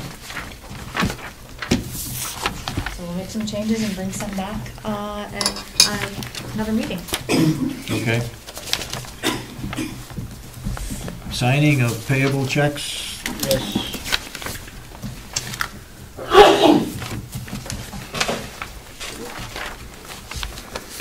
This week, Commissioner Kenney and I signed the checks. There were 3 checks that weren't signed, 2 by Commissioner Kenney and 1 by me. Commissioner Kenney, Yes. you didn't sign the Sheehan Finney Bass check. Do you have it with you? What is signed Yes, and I what is do. not signed, so I Yes, I can do. see? And This just is for from an clarification, I attorney? think I came on a, maybe was it a Thursday? Or a Friday? Maybe a Thursday. I put a note for you. Yeah, you said you don't approve. Why? Oh, yes, I didn't approve it. I don't think that everything is really clear. Also, I don't think I approve the beginning with that we have our legal counsel and our legal advisor in employment law just taking the whole case. And I also said that I have an issue with if you have an attorney and you have an assistant, usually the assistant is much cheaper. We have here an attorney and her assistant, they billing the same amount per hour. And is it the same amount they bill per hour? They bill the same amount per hour. Usually, almost everywhere where I call, an assistant is much cheaper. They're usually cheaper, I'm not sure they're much cheaper. Okay, the other one was... And I don't know, if I calculated it, we already paid a lot of money and we didn't even go to court. This is only for conference calls and a couple of emails, correct? What we are paying? We haven't gone to court, right. Yeah, well, and bill is already that high, no. The other one is for our, that you didn't sign, was for our secretary. That she's done the job, you agreed to pay her when we hired her that amount of money, and... Can I see that, so I know what you're certainly talking may. about? Well, it's her paycheck, and you didn't sign it. No, that's not A it, that's paycheck? mine. That's I the don't one I think I didn't signed sign. any paycheck. I just disappeared, I had a copy of it right here. But it's Michelle's check, and you didn't sign it. I don't sign any paycheck. You know what? You said paycheck? Excuse me, mileage check. Oh, mileage. So what's the answer now? Mileage from where to where? You said for the commissioners, I think it is $130 that we're paying for her. Mm-hmm. Yeah. And I think they put the mileage included in it. I don't see the checks coming in for $130. I don't know how she get paid. I'll It's the keep looking mileage on the because I just Monday saw it. delegation meeting. Oh, you're talking about a delegation meeting. That is almost a $50 mileage, correct? Right. Is that it? Yep. Yeah, and I don't agree with that. That's why I didn't sign it. So this is not a commissioner's mileage because we agree on that. I approve that, so she's getting paid for that. Say, no, clarify that, you don't sign checks I sign for the... all the wait a checks minute, what wait a I minute. approve. Let me put it to you this way. You don't sign checks for the recording secretary for any time that she spends on the delegation minutes. Is that right? She get paid for the delegation minutes, right? But Yeah. I don't think we need to pay almost $50 for somebody coming to work, an employee for the county. I don't think we should do that. Are we paying other employees also for coming to work and for mileage? But this It's is, not an elected this is an official. agreement that was done by the delegation. Yeah, but I don't have to agree with them if they want to spend or waste money. I don't have to. Any check what I don't sign, I don't have to sign it. You cannot demand it. If I don't agree with No, it, I'm just I asking don't why. agree. I'm just asking why And you if didn't you sign agree it. with it, we have two commissioners, then you sign it. Precisely, there is a reason. If I don't sign a check, I don't sign a check. I don't have to sign any check I which I not agree, agree I with. agree 100%. All I'm And I asking as don't to agree with why. it, and you ask it over and over again, it's the same thing. If I didn't sign it in the past, you will see I didn't Okay, sign it now. Okay, Okay, and the one I didn't sign, which I'd be more than glad to sign for you, Commissioner, is your mileage check. You put in here for RSVP Freedom. Okay, can you That tell me was what it is? That was a lunch.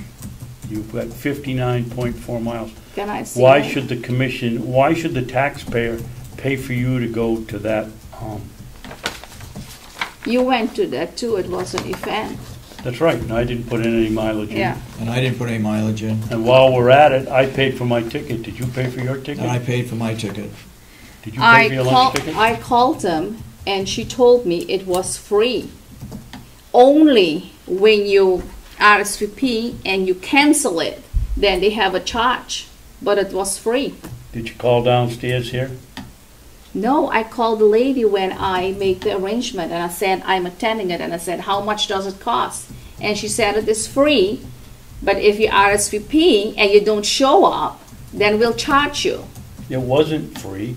We each had. That is what she told me. I called the lady. Okay, well, then there's All right. still plenty of opportunity for you to go downstairs and pay for your lunch because we paid for it. Oh, that's fine.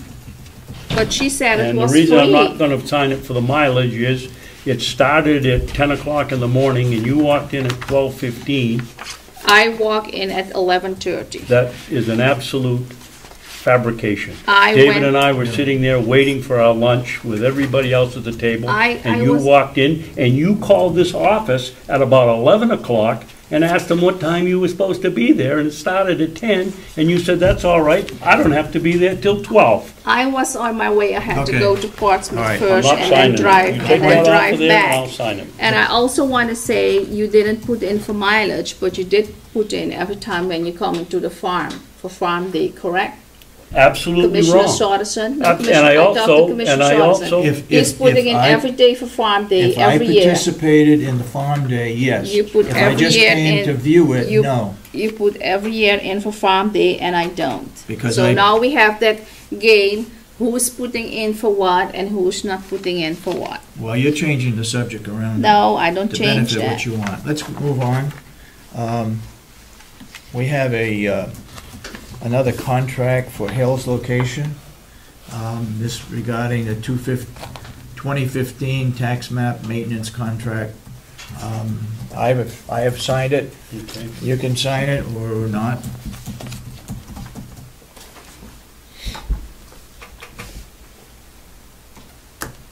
More stuff?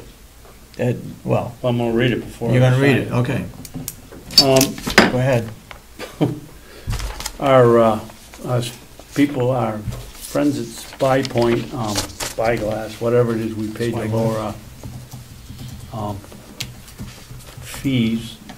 They've done that, but for some reason, this month's bill from Fairpoint went from $125 to $2,000 and something. So Fairpoint called them up and called back immediately and said that Fairpoint was well aware that they Made a mistake. made a mistake, but they sent the bills out anyway, so, that's all been taken care of. It's back down to the 125, whatever it usually is. But in the meantime, he asked me about the list of telephone lines that they checked here that aren't used. And I looked at it, and there's a whole bunch here that are unanswered, so I checked with the sheriff's department and Wayne, and all of these lines are accounted for. There's 2 emergency ones overhead that aren't used, that aren't answered because there's no emergency. The modem at the sheriff's office doesn't answer, but it's used. So I told him I didn't have the prerogative, but the board did.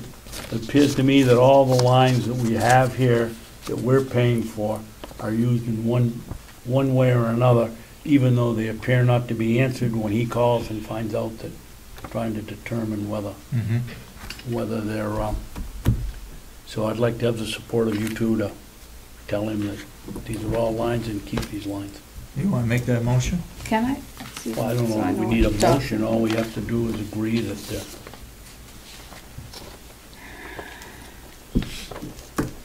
Well, I agree. and then we had a letter from. So once again, we need to get rid of the line what we don't use. Is that what you're talking about? But if you listen to Commissioner Babson, he said that there were 3 lines, 2 up here in the ceiling and 1 at the modem in the sheriff's department, that when they called to find out whose line it was, they didn't get an answer, but those 3 lines could be active if there was an emergency.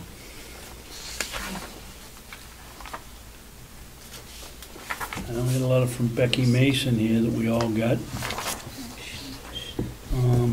I'd like to know your opinion on what she says here. You would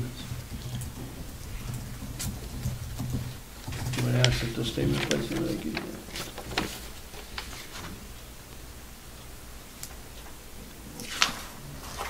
You both got this. What do you think about this, Commissioner Kenney? A letter, email from Becky Mason.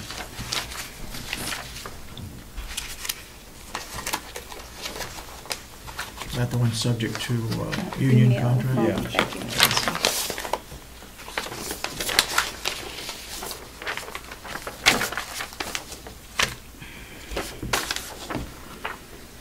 So she watched the July 9th meeting, she said?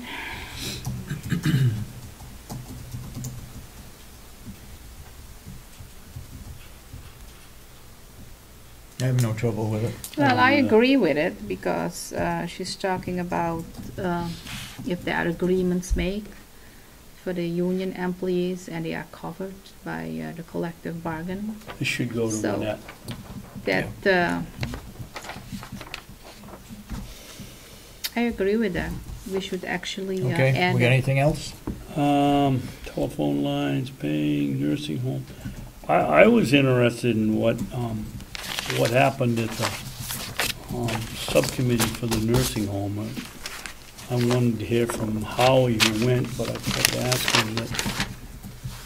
I guess they weren't happy after all the work we put in and after demanding that we go out to find somebody to rent the place. They weren't happy that we I went to the that meeting. probation office. Yes. The question was asked about the space in the dining area of the old nursing home. And I said, yes, we have sent in a letter of intent for the probation office to be moved from Wolfboro to our facility. They wanted to be in the area of the courthouse and the jail, and that we have put in a letter of intent. They jumped to conclusions saying that, well, you haven't set a square footage, who's paying for the renovation of that area and so forth. And I said, you jump into conclusions. I think Representative Ed Butler said basically the same thing, that we're getting ahead of ourselves. All it was an intent to show that we were interested in having them here on the facility. The question came up about space, and I brought the question up regarding Bob Murray wanted to keep a wing. And the subcommittee said, well, why would you rent out the kitchen space, the dining space, if you need more space for storage? Because you told us to. Hmm? Because you told us to. Well, they said if we could find somebody that would lease it out, Yeah. that we would rent it, to go ahead and rent it. And also the chairman of the subcommittee said the kitchen over there is a great area for somebody like Dunkin' Donuts to come in, and I believe you made that contact. Yes, I But did. he met with you the same day when you toured the facility, I believe. Is that Yep, correct? Yep. And so there's conflicting thoughts going on in regard to the subcommittee, as well as the delegation, I guess, as to whether we should be renting or holding it for storage. I said I believe that the authority of the storage or the use of the facility is up to the Board of Commissioners. Yes. They approved the money, and the chairman of the subcommittee said exactly that, with the exception that if there's any expense, any money involved, then we're involved, and I agreed 100%. So do we continue to pursue renovating this place for the probation department, or do we tell the department we're not interested anymore? I wish the delegation would make up their mind what they want us to do or what they want to pay for. We can figure out what we want to do. Okay, what I did, let's see if I've got it here.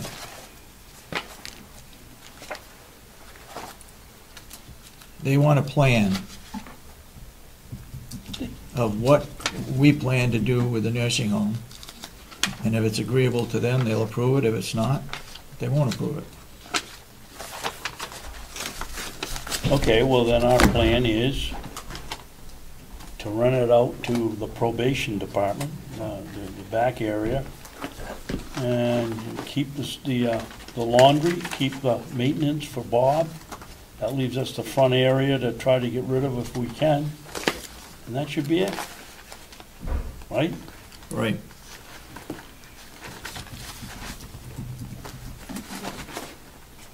I'm sorry, which parts do you want to? Okay. This is a rough plan, but it's entitled Plans for the Nursing Home Annex. Is this Number yours one. or somebody else's? What? Is this yours or somebody else's? This is mine based on what we approved today for that Excel company Company to tear it down. take it down, okay? Plans for the new nursing home annex. Number one, take down the 2 wings, $349,900. 2, patch the roof with a guarantee. We got that today, is 2 years. That's $116,000. Removal of the remodeling of the laundry, $67,310. All to be completed by December 1st, 2014. Now, this company said they'd have it done by November 1st. Total cost is $533,210. Now, the plan is, my plan, you can agree or not agree.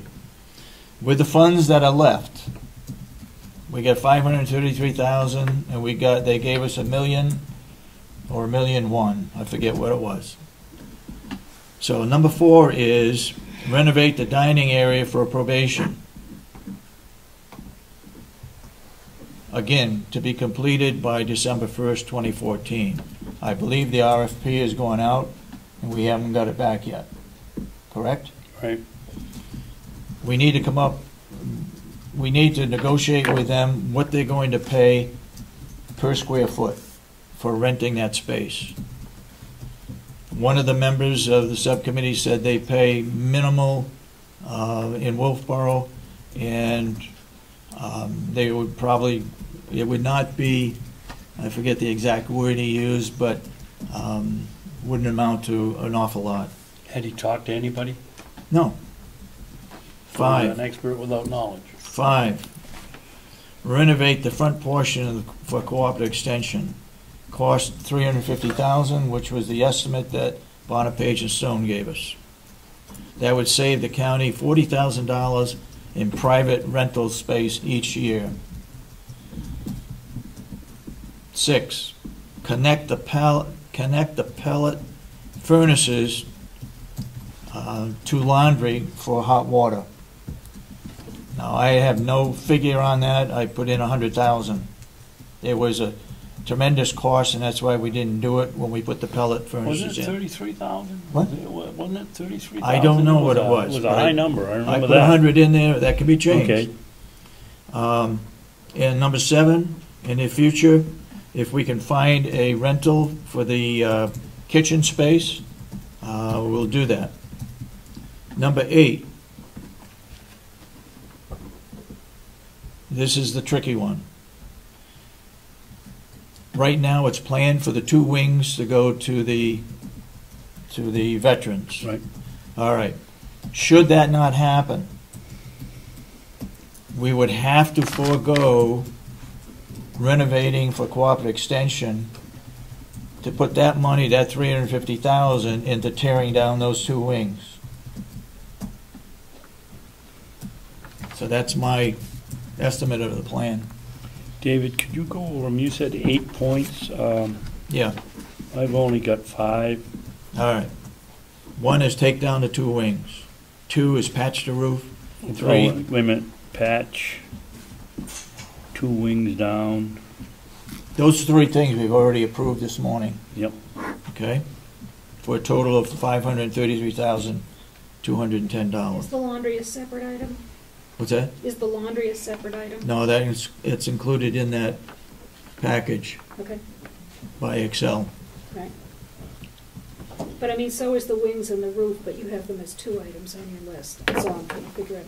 What's that? You have them as 2 items on your list. I was wondering if the laundry is also a Well, I have them as 3 items. Okay, all right, good. Tear down the 2 wings, Yeah, that's what I'm trying to repair find the out. roof, Yeah. and remodel the laundry. All right, with the funds left over, renovate the dining area for probation.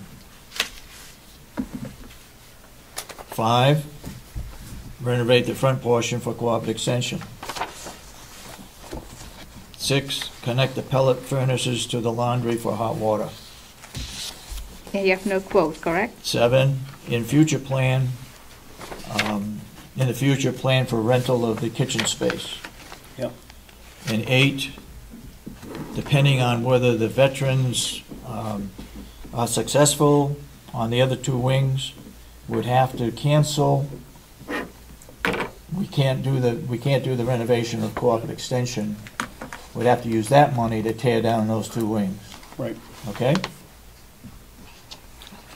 Any suggestions, any changes, any other thoughts that could be given to the use of that building? Oh, I think you hit it right on the, I would think that we would do everything in our power to get probation in here, and I would think we'd put an equal effort into getting Cooperative Extension in here, and turn it into a money-making venture instead of something that we're paying for every month. Well, in the long term, it would save the county taxpayers money.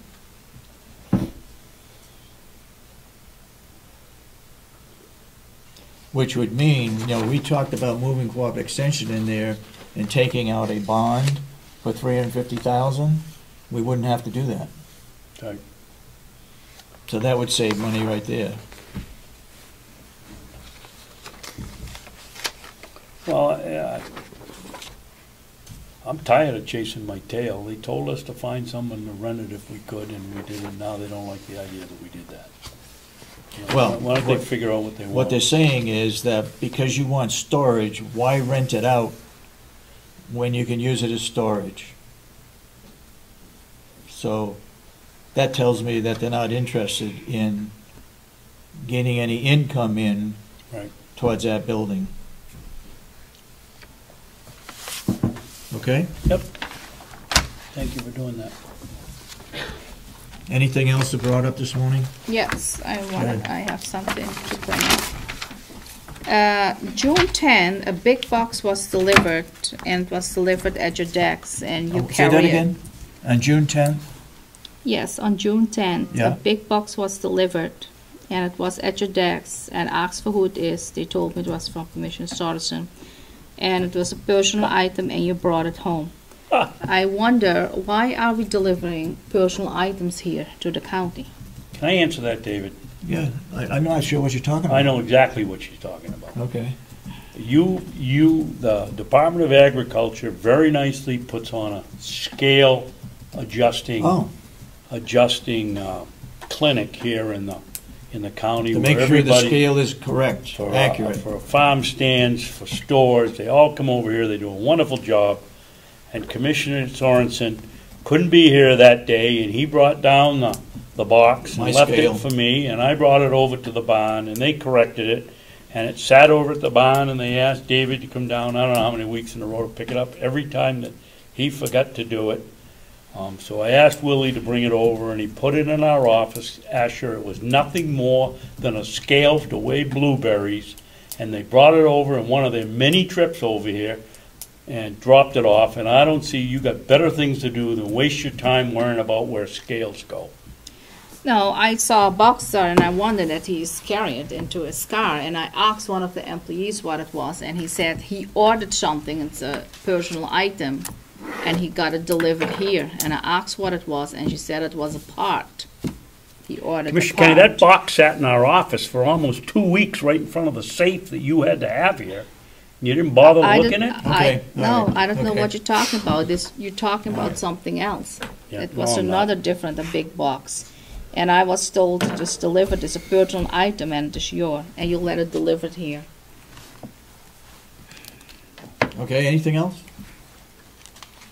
Hearing none, then I'll open it up for public input. Yes, Mr. Brown. Travel policy. Yep. Did I hear correctly that it's being suggested that if someone travels 70 miles to make it an overnight stay, so the taxpayers would then have to pay for a hotel, the taxpayers will probably have to feed the people because they're staying overnight. I mean, 70 miles at 55 miles an hour, that's an hour and 15-minute drive. I mean, probably most other citizens who live in Carroll County, a lot of them have to travel an hour or more a day to go back and forth to work.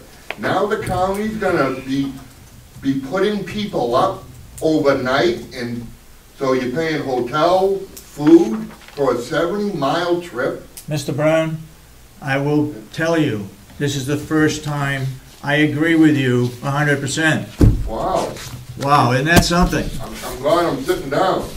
I think when the mileage is less than what a hotel bill would be, then they drive it. If the mileage is more than a hotel bill, then they probably ought to stay there. But I agree with you. I'm not talking about mileage, I'm just talking, like I said, what I believe I heard was if someone travels 70 miles to make it an overnight stay. All right, Commissioner Babson? What Mr. Brown heard was pretty much what he just reiterated. But that's not in the policy, and it won't be in the policy, and you're absolutely right. The question came up with an employee that had driven 142 miles and hadn't stayed overnight. That's what brought it up. But the one that did mention that, but that is not in the policy, and probably because of weather conditions, it's pretty hard to say, you know, you can't go here, you can't go there. But you're right, 70 miles, you should be able to drive home. Anybody else got public input? No, I also want to add something to that. Like you have a conference, it's a 2-day conference, was at Whitefield, and you have people staying over for 2 days, for 2 nights. The conference is Wednesday and Thursday, and they're arriving there Tuesday, and then we're paying the hotel for Tuesday night and for Wednesday night. I don't know why we have to pay for both days hotel. And of course, Commissioner Babson has signed those checks, has no problems to just sign 2 days hotel checks and just have the mileage back and forward.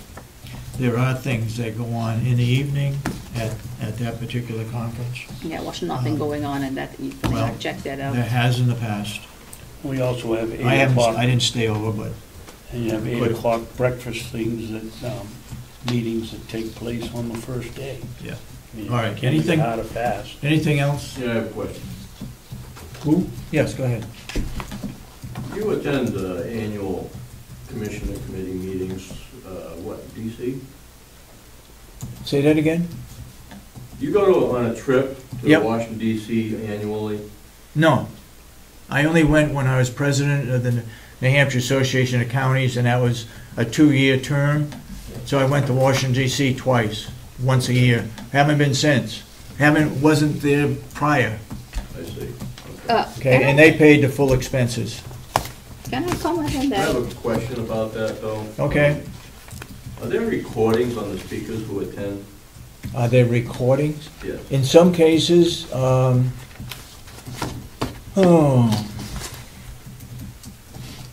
not sure if there is now or not. Would you consider them A CD? You mean a CD type thing? Yeah, anything like that. Would they be considered a special interest groups whatsoever, or? Well. Because a lot of these groups tend to get together and they have special interests, and they're non-governmental type organizations, and essentially acting as steering committees, if you would, because they steer the counties on a broad spectrum throughout the country because of the presentation and the nature of it. I don't know how to answer that question. Well, they have different. Also, you know, why I thought of that, and I certainly do need to look into it a little more. But I think in one case it was regarding food safety at farmers markets, those kinds of things. I think that was one item that came up that I recall at one of those meetings. Use of public lands out west, that had nothing to do with us in the east, but it was out there where grazing permits and all that kind of stuff on public lands. Most recently, I've become more familiar with those things myself. Yep. Okay. But my real question is, who determines whether or not it's viable that a commissioner should attend anything? And who determines whether it's for the best interest of the county? For instance, is it a dependency to go and see what the other counties are doing? Or you know, Well, you do learn from what well, other you do, counties but are I mean, doing. you still have that duty to do it as good or if not better. I went representing the New Hampshire Association of Counties, just like, unbelievable, somebody just went to Alaska for a meeting. I find that kind of exorbitant. But anyway, that wasn't my choice, that wasn't I didn't have anything to do with it. So I'm not sure if I answered your question or not. I have a little concern about outside sources and their input, or, you know, what they'd like to impose. You understand what I'm saying? I'm saying, yeah, yep, Okay. yep. I think there are lots of times, I don't want to say fighting, but challenging the government as to what they're doing. And the Bureau of Outdoor Recreation, that kind of stuff. Best I can answer that. I have no control over who, if I go, I have no control over who's going to be speaking. They have representatives come in, senators come in. Sure, but it's what we do as a county with that information, whether we utilize it or don't, or choose not to. That's my point. Yeah. You know, Food safety. try to be more independent than dependent on other information. Yep. You know. Okay. So when we try to investigate what we should be doing as far as the prison system is concerned, what have you, that, you know, take a more independent stand. Mm-hmm. And, you know, work within their own creativity. Okay. Good to view the outside, absolutely, but, you know, it's not gonna say that what they're doing is correct. I mean, if we're going to see what they're doing and we just say, assume, well, they're doing it the best it could be done, it's just the same as looking over the shoulder of somebody taking a test, and assuming that they're right. Yeah.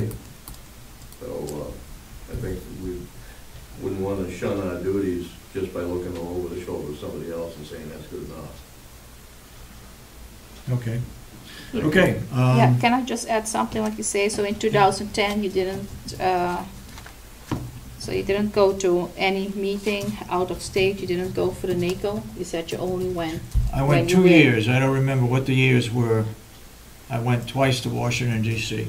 But you said you And I only went as the president of the association, correct? That is what you just President mentioned. of the New Hampshire Association of Counties, paid my way.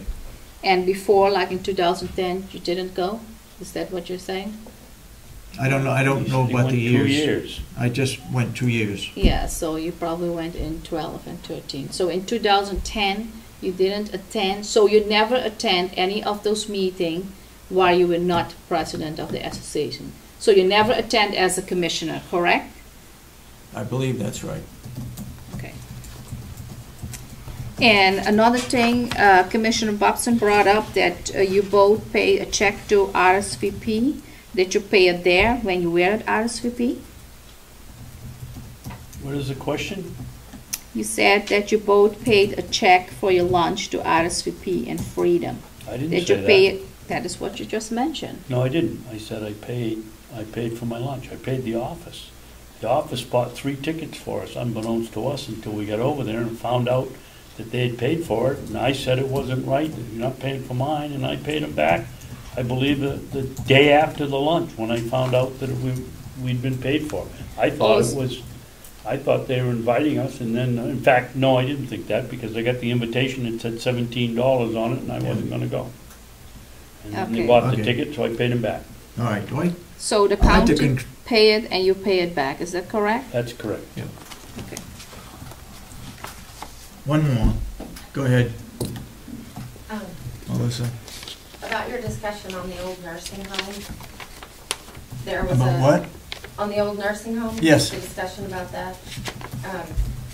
One of the comments that you made is that you're just trying to bring some income in by having probation come Right. and rent the space. From what I'm gathering, or what I, kind of the gist of some of the meetings is that, does it make sense to invest that much money in that space for an organization that's going to pay that little in rent? We don't know how much they're gonna pay. Their And we don't rent- have an estimate what it's gonna cost to renovate it yet. the So it's rent all in- premature. The rent in Wolfboro is very minimal. I can't give you an exact figure, but it's very, very minimal. You mentioned the cooperative extension. That seems to be a little bit different, because if you make that investment in the space, you're gonna recoup that by a large rent that's being paid 40,000, currently in yeah. Conway. But does it make sense to bring probation here just because it's convenient for them, when really we're not going to be recouping the money in the short term for the investment in the renovation? In the short term, but long term it would. Go ahead. I think it's a long term though, I'm afraid. Could be. I love the way Mrs. Siemens innocently asks her questions after she's been here every single week for all this time, and is like a big sponge and takes it all in. The story is, Melissa, that they're over there in a very, very, very small room, and they're paying a very minimal rent for the place. They came here and asked us, told us vaguely, the gentlemen that were here could not say yes. We're the ones that signed the contract, so they couldn't give us a price. They suggested a couple of ways that we could adjust the rent and recoup the renovation fees, which is not going to be all that expensive because they're just partitions. Yes, it'll be an expense, but it's nowhere near like the rest of the nursing home that's been fixed up. It would appear that having the probation department here would be a good investment. They're not interested in a one-year lease or two-year lease. They'd like to be here longer term, and they're willing to work with us on the cost of coming here. And then, so if they come here, then what happens to the needs of the maintenance department for storage? That was all figured in the plan that we had when we went out, when we put it out for bid, and if anybody was interested, it's on the sketch. They maintain their, the maintenance department maintains their space with the exception of about 8 feet that goes half the width of the building. And of course, the pellet and the laundry room stay right where they are. I will say that maintenance will have more space over there than they had when we had the old nursing home. The old nursing home was just a little Closet. corner place, and most of that was electrical work. The activities room, which is now the maintenance area, is far bigger in itself than what they had. Yeah. It was basically a closet before. So there will be more space for maintenance, even though we'll be giving a little bit away to probation. So I'll just ask another one of those innocent questions. Sure. I seem to remember Bob Murray, from the maintenance director, indicating that if you were going to give that dining room space to probation, then he would need you to save one of the wings so he would actually have enough room. That's correct. Are we sure he's going to have enough if you take off 2 wings and renovate for probation? Are you going to have enough in that activity space? Are we absolutely sure? I believe we do. I think maybe another commissioner doesn't think we do, but I'll let him speak for himself. Don't confuse two things here, Melissa. Number one, one is a maintenance shop where he has his tools, keeps his supplies, and the other is storage of boxes of records. You know, the delegation in their brilliance didn't go to recording in space, so we've got boxes and boxes. Part of the holdup on this Bulio thing, we had to chase boxes over in the old nursing home that were in there for storage. So what he's looking for is storage for beds, wheelchairs, equipment that isn't being used, not his maintenance tools. Is there enough room to store that equipment if you take off 2 wings and renovate for probation? Does that leave him enough room for storage? I don't think so. Okay. Thank you. Anybody else? Dorothy, would you want to give a quick report on where you stand with the veterans? Any progress being made? Well, at the moment, we have filed our 501c3. Yeah. And right now, we are in the process of looking for funding. Okay. but we have all the plans are in, the amounts for renovation are figured out, and all of this is done. Now we just have to fund it. Okay. I guess I was in an article to the newspaper, something was said about how I felt that residents couldn't be in that nursing home, and therefore how could we put VA veterans in there? And I haven't seen the design, but I'm sure a lot of that space is going to be renovated to make it so that they could do it. They could stay in there for short periods of time. I explained in answering that letter that when we